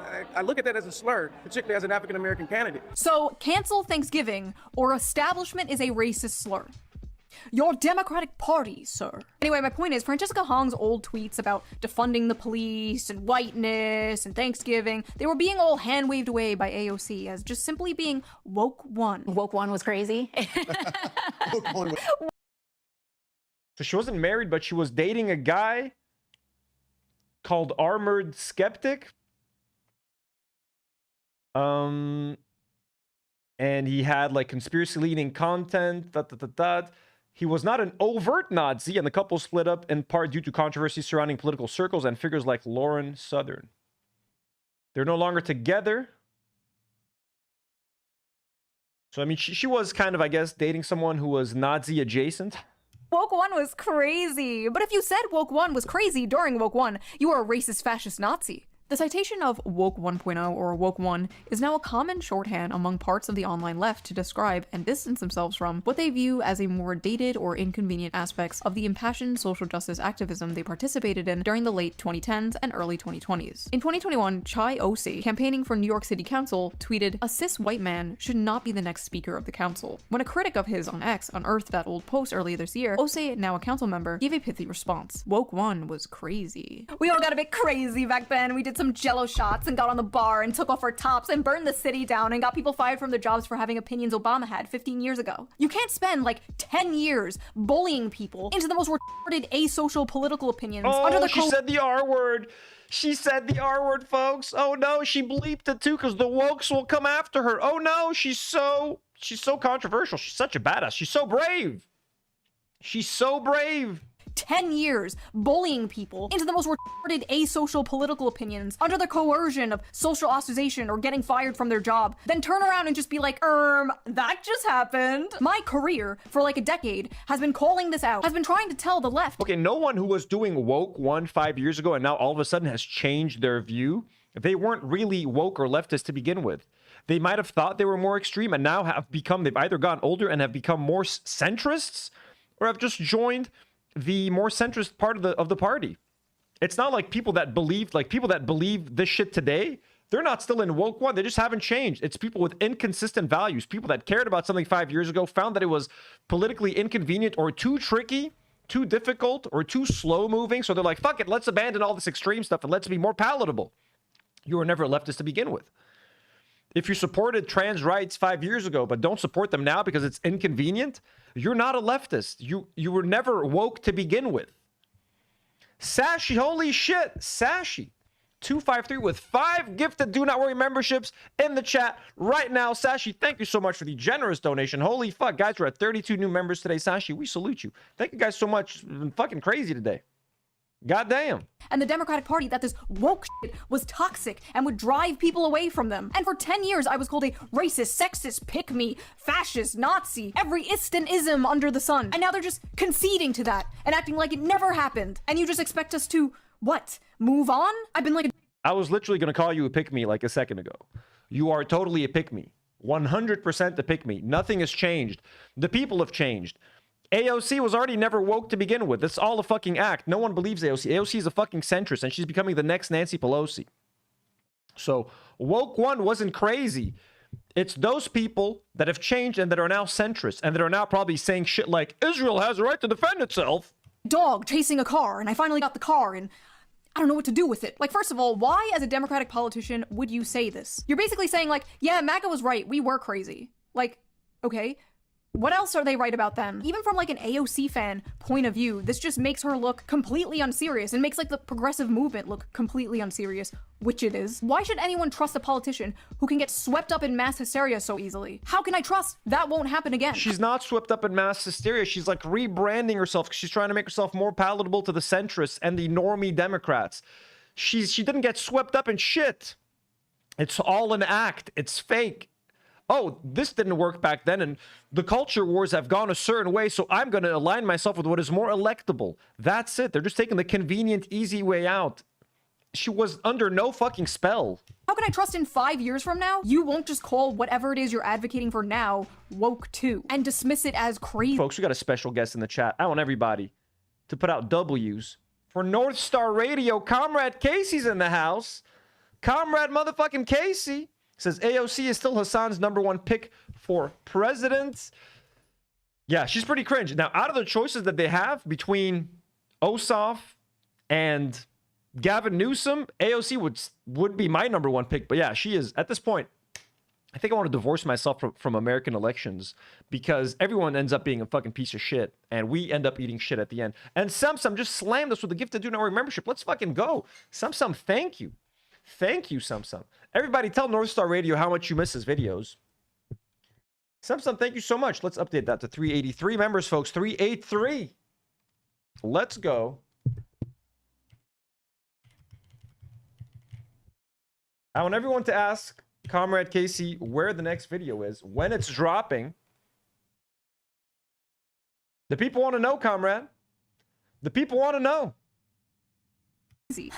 Free Palestine. Woke 2 was crazy. Like, Free Palestine. Woke 2 was crazy. Like, what do you believe in? Could you imagine Republicans being like, January 6-1 was crazy? Basically, I said this all on Twitter and people were like already making videos of it. Can you imagine Republicans doing this crazy thing? They would never, because they're totally great and perfect. But these Democrats are crazy.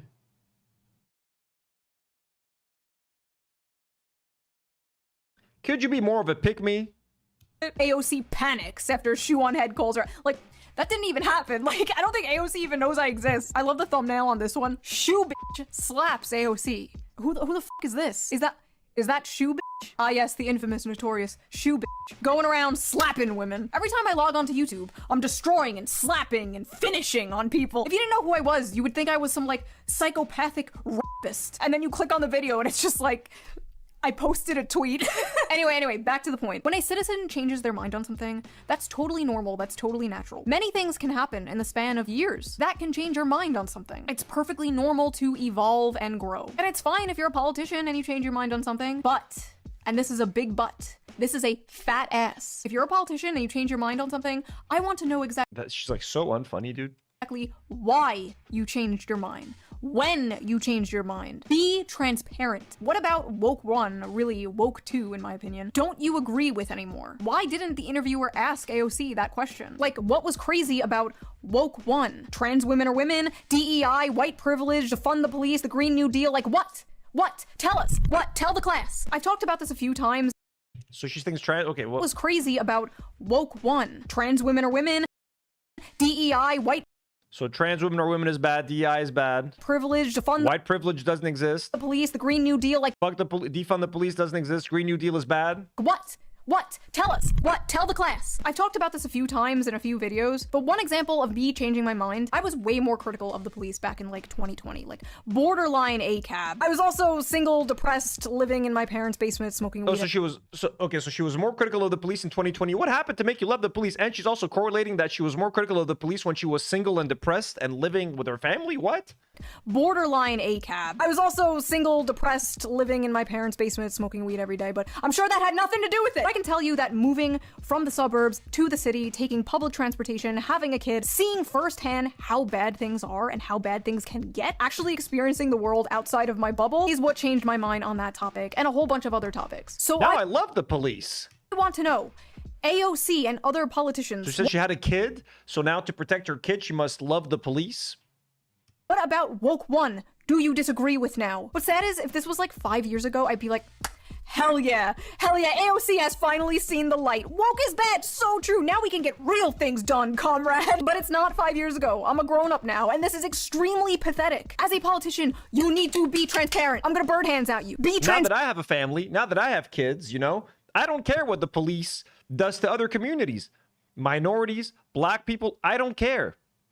The police is now defending me and my white child, so I like the police now. Okay, now that I left the suburbs and I live in a dangerous city with lots of minorities, lots of homeless black people in the streets, now I appreciate the police because they protect me and my white child from these crazy blacks. Parent, the people act like we need to be apologizing for shit our ancestors did 400 years ago. Back in like 2020 never happened. I'm not buying it, sorry. These issues were fucking like existential to these people a few years ago. And I was just like, no big deal. It was just a phase, Mom. I'm just a silly 30-year-old teenage politician. My concern isn't really that Democrats are— You were 30 years old 5 years ago. I just looked up. She's 35 years old. When you were against the police at the young old age of 30, were you a fucking idiot? She's acting like she was, oh, I was against the police when I was young, but now you're 35, you were 30 when in 2020.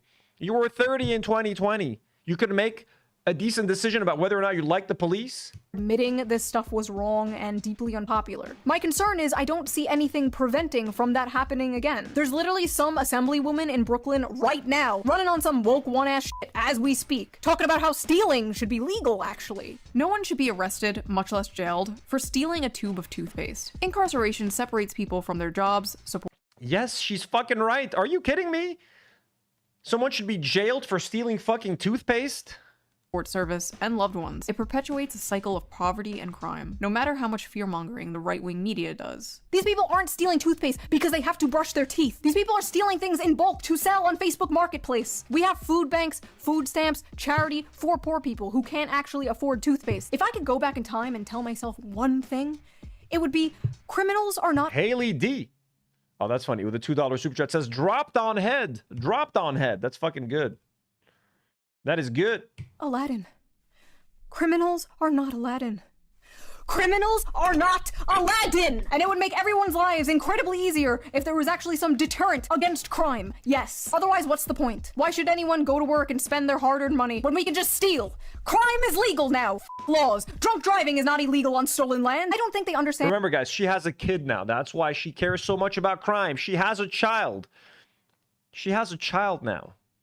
And just how incomprehensible some of their worldview actually is. So if my daughter is assaulted and raped, is there any agency that would seek to find her assailant and bring him to justice? Of course, yeah, of course. What would it be if not police, and where would he be if not a jail?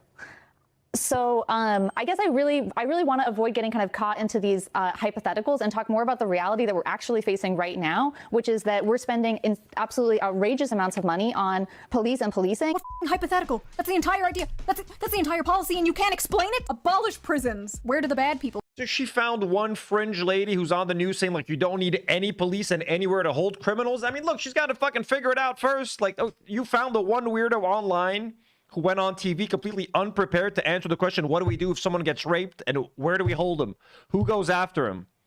Okay, good job. You found a good example. Go. I don't know.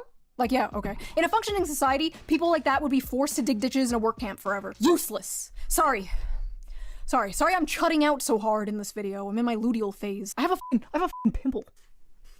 I have a pimple. For the first time in like 15 years, I'm stressing out so hard. What the f? Anyway, despite the Republicans completely dropping the— That's funny. That the last time I watched one of your videos was 15 years ago. All right before midterms. Surprise! War in the Middle East forever! The sudden walk back about Woke 1 clearly shows the Democrats are still struggling with PR. If only there was some sort of left-wing Joe Rogan. People think I'm the king of Woke 1.0, that I was Mr. Radlib, right? I never was. I have a pretty open mind to unlimited progress, but I also understand how people operate. Like I never did the Latinx thing. Like I have been dark woke before dark woke was invented. Like this is the headquarters of dark woke. Not the dude who called me emo, calling himself dark woke. What the actual f is dark woke? What is dark woke? Dark woke is just Democrats are just as woke as we were in Woke 1.0. The messaging is what's important. It is aggressive. The entire idea of dark woke seems to be that regular woke was too polite and too wholesome. Dark woke for me is we are fighting for good and for equality and for social justice for everybody, but we don't mind saying F you. Dark woke, get it? It's like woke, but we're mean. You already are mean! That's why people hated you! You were finger-wagging more— PP Lag says, can you explain where rapists would go if there was no jail? I mean, they should go to prison. They should go to jail, of course. But jail should be reserved for actual criminals like rapists, not people who steal toothpaste or people that smoke weed. You know what I'm saying? Yeah, rapists, fucking throw them in jail, man. PP. Thought you were being clever with that, PP? PP. PP Lag. Righteous woke scolds. The problem was never that the left was insufficiently mean online. God forbid someone say the wrong word, liked the wrong tweet, or failed to participate in the latest virtue signal humiliation ritual. I'm sorry, can we just go back to that Hasan clip real quick? She's like still talking about virtue signaling and shit. Like, what is this? 2019? I have a pretty open mind to unlimited progress. What the f does unlimited progress mean? Considering these guys think progress is like a literal linear line where just more and more people get rights. So like what the f does that mean? Pedophile rights, zoophile rights? What unlimited progress are we talking about here, buddy? Because that sounds pretty woke to me. We did so much PP Lag says that's not the common abolish prison stance though. I don't think you should abolish prisons. Also, defund the police. God, like, I think you should defund the police. I think you should like cut funding to the police by a lot. You should cut funding to police, of course, but completely defunding police? No, you should retrain the police significantly, cut their funding by a lot. I guess that's what people meant when they meant defund the police. Some people take it farther and say abolish the police. Maybe there is a completely peaceful way, but like right now, America's not ready for that. No fucking chance. And America has more guns than it has people, so you're gonna need prisons over there. You're going to need prisons, but not for-profit prisons, not the way they're currently run. Like, it's absolutely shit. But you can't go out there and ask for nothing. If you just ask for, we need to do minor reforms to policing, it's going to get you nowhere. You have to ask for extreme shit. You have to say defund the police so that you meet in the middle. Okay? If you ask for a full loaf, like saying defund the police, hopefully, with luck, you'll get half a loaf. If you ask for half a loaf from the get, like, hey, can we cut the funding to police just a little bit? You end up with crumbs. So no, ask for the full fucking thing. Go fucking nuts. Negotiate your way to something acceptable, and then we move on with our lives. Progress to the gender discussion. We somehow looped back around to little boys liking pink means they're gay. But wokely, no son of mine is gonna play with Barbies. PP, defunding doesn't mean no one wants to actually, like, remove prisons. I'm gonna stop reading your chats, bro. It's like, yeah. That must mean he's a girl. We did so much progress to the gender discussion. We somehow looped back around to little boys liking pink means they're gay. But wokely, no son of mine is gonna play with Barbies. That must mean he's a girl. You people are lost in the sauce. Mendami's aide, his top aide, Sia Weaver, said if you don't believe in the government's sacred right to seize property, it's over. And impoverish the white middle class. Beast mode. I love her so much. What did PP says? Some leftists would call you a lip for that take, man. Lol, I'm just saying. I can defend myself against those people. I can explain my position to them. Oh, you don't think I'm leftist enough? Cool. I'll just do like what Taylor Lorenz did. I'll start complaining about all these woke leftists, all these pure leftists, and I'll do a why I left the left. You know? Yeah, a lot of leftists don't want to completely abolish prisons, you know? But you have to significantly defund the police, significantly restructure the police, significantly retrain the police. The police that I envision looks nothing like the police that you envision. Things about Zoran is that the people surrounding him oftentimes are so much cooler than he is. I like how in the video where he defends himself from people criticizing that clip, he's like, guys, come on, it was just a joke, guys, come on. In the description of that video, he's like, anti-white racism, which doesn't exist. Definitely not woke one. All right, buddy. Sorry. It's so hard not to just make the entire video clowning on that goofball. Like, bro was in a suit at a pool party. The man is a cartoon character. I don't want to make videos about Hasan Piker, but you can't fucking escape him nowadays because the media won't shut the f up about him. Fox News is just hyper-focusing on him every single day to go after the Democrats because I guess they have nothing else. And then the response to all the Hasan stuff coming out on the right, coming out on Fox News, is then like left-wing journalists making more puff pieces, taking more photo shoots of Hasan in his mansion, and all these outlets calling him like a terrorist and a communist just makes him sound way more important and like way cooler than he actually is. Nothing hurts this dude more than reminding him that he is literally just a Twitch streamer. I don't want the focus of American politics to center around a f***ing Twitch streamer. Like, I don't understand the media's obsession with this guy. Someone's jealous. Hasan Piker has more influence than she does. Do you want to do those photo shoots? And yeah, everyone agrees it is fucking ridiculous that everybody on the media, whether Democrats or Republicans, are completely obsessed with Hasan Piker. Like, I can't believe that American political discourse has devolved into like, do you condemn this Twitch streamer or not? Like, that's literally what it is now. But at the same time, I don't think Hasan is the best wagon to hitch yourself to if you're the Democratic Party. There are other internet celebrities on the left you could do that with. Like, God, the left really has nobody. No, he's a sex pest. No, she's a sex pest. Damn it. I don't know. There's gotta be someone with way less baggage than Hasan Piker. Like, why don't you hitch your wagon to someone like that? Instead of Hasan, who, every time he's rightfully criticized, hides behind how he just wants to give us health care.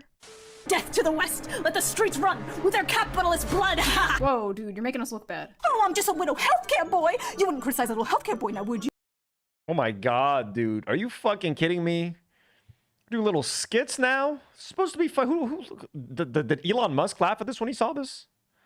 I don't care anymore. I wash my hands of this. There's gonna be like 25 videos uploaded after this, like Shoe0nHead bends Hasan over and like, great, can't wait. Remember that big study we talked about that was done after the Democrats lost the election that showed the most popular Democrat positions were things related to economic issues, and the least popular policies were things like abolishing the police, abolishing prisons, and like open border policies? People don't want to abolish the police. They do not want to abolish prisons. They don't want to talk about whiteness or whatever the talk to actual workers. Most people don't want to abolish prisons, dude. No one wants to abolish prisons. If some people are saying abolish prisons and they actually mean zero prisons, but they need to change. They need to fundamentally transform what they are and how they function. About them. Like, talk to actual blue-collar workers. They hate this shit, and they hate you. They hate you because you suck, but they also hate you because you hate them. Like I said 500 billion times before, more people would be on board with what the left was saying, or at least, like, sit down and listen to you, if you dropped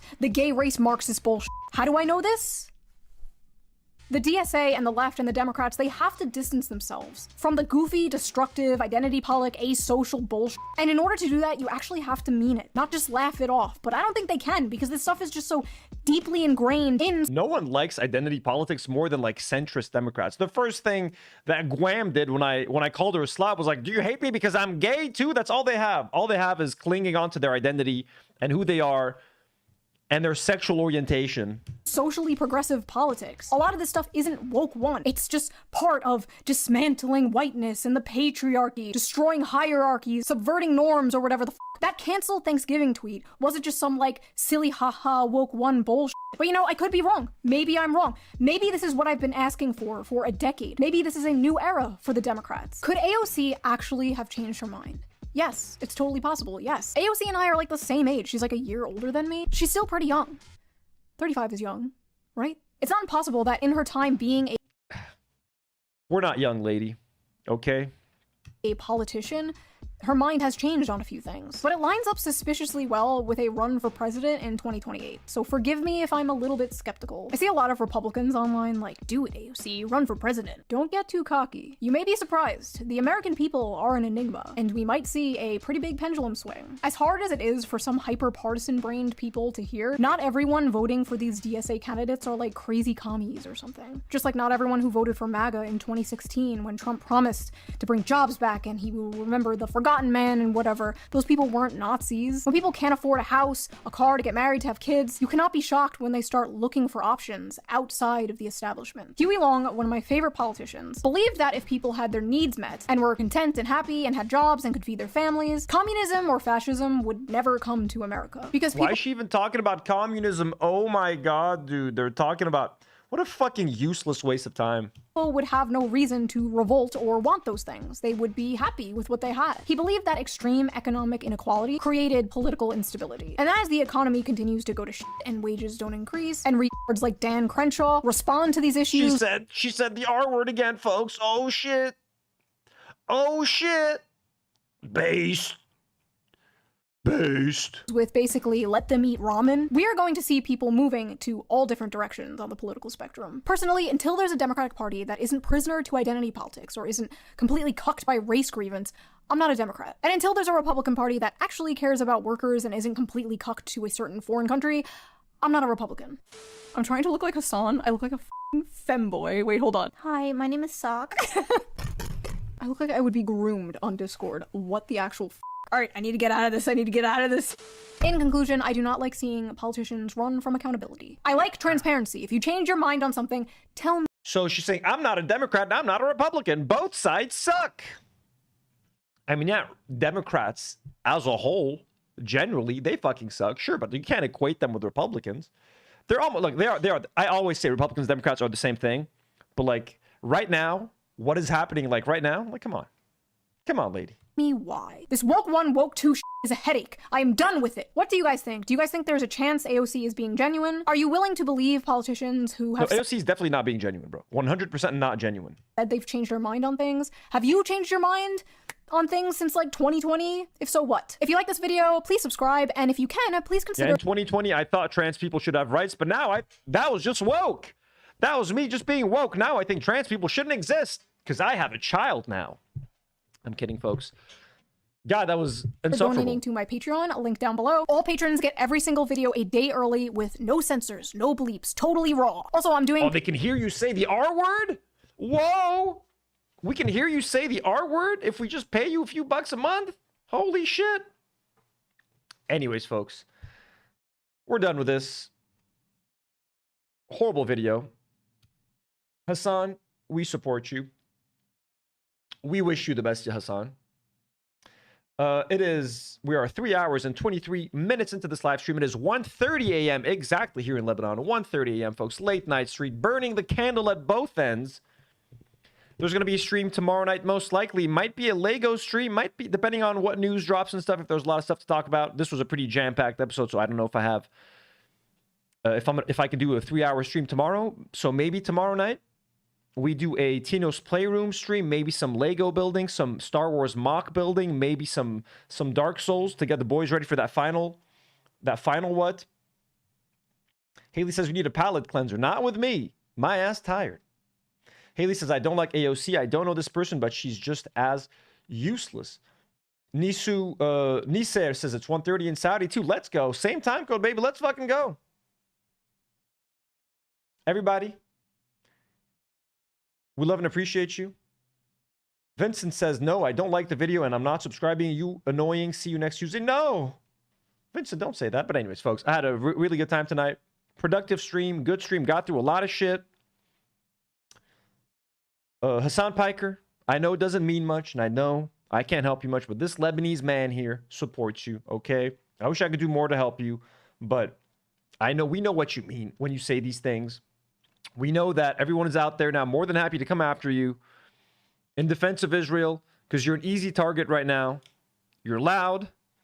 You're Muslim. You stand for things that a lot of people don't stand for. And while I don't think you're perfect, I'm not fucking perfect. No one's perfect. I still look up to Hasan, man. I still look up to Hasan, especially in this space, being in this space, streaming. I think Hasan has done a lot of good for the movement. And I wish I could do more to help, man. I'm sorry that I can't. We love you all. We appreciate you. To everybody who sent in a super chat today and a dono, thank you so much. What a wild episode it was. 33 new members today. Holy shit. Everybody in chat, thank you so much for being here. Really means a lot. Members, thank you so much. Patrons, thank you so much. Can't do this without you guys. I will see you all tomorrow. Have a great night if it's late where you're at. Have a great rest of your day if it's early where you're at. If you're in Australia and sleeping right now, I hope you have some sweet dreams. And as always, do not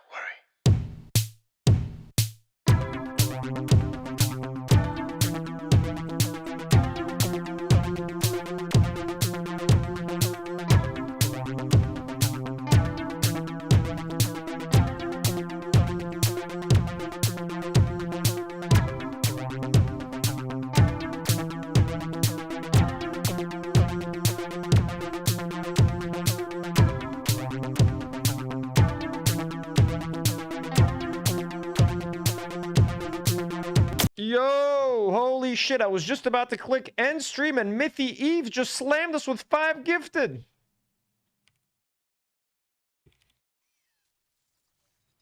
In case she logged out. Mithy, thank you so much. That's way too kind. Let me update. Let's update those numbers. We're still live. Let's update those numbers. Let's go. We're at 388 members. Holy shit. 38 new members today. Holy shit. Guys. Y'all just earned yourself a post-credit scene.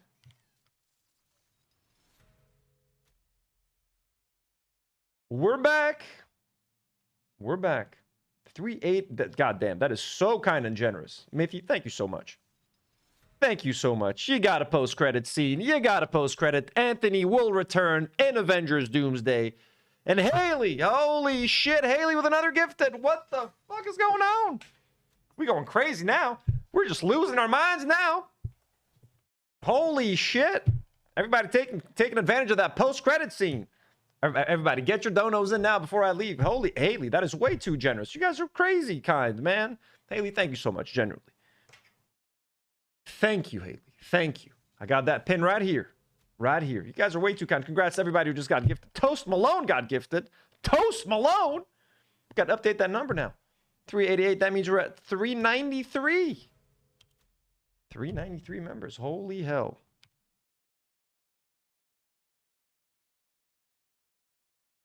Y'all, that is way too sweet and kind. Making me feel like a little celebrity here. Thank you. All right, everybody. I'm going to get some dinner. I'm going to participate in an activity, and I'm going to sleep. Much love to you all. Haley, thank you so much. Mithy Eve, thank you so much for those last-minute surprise gifted 10 memberships just like that out of nowhere. Thank you guys so much. We love you. I'm the outro now for real. Nobody do nothing anymore, okay? We love you. Thank you so much, guys. Honored and humbled, genuinely, by your generosity. Honored and humbled. And with that, folks, to know.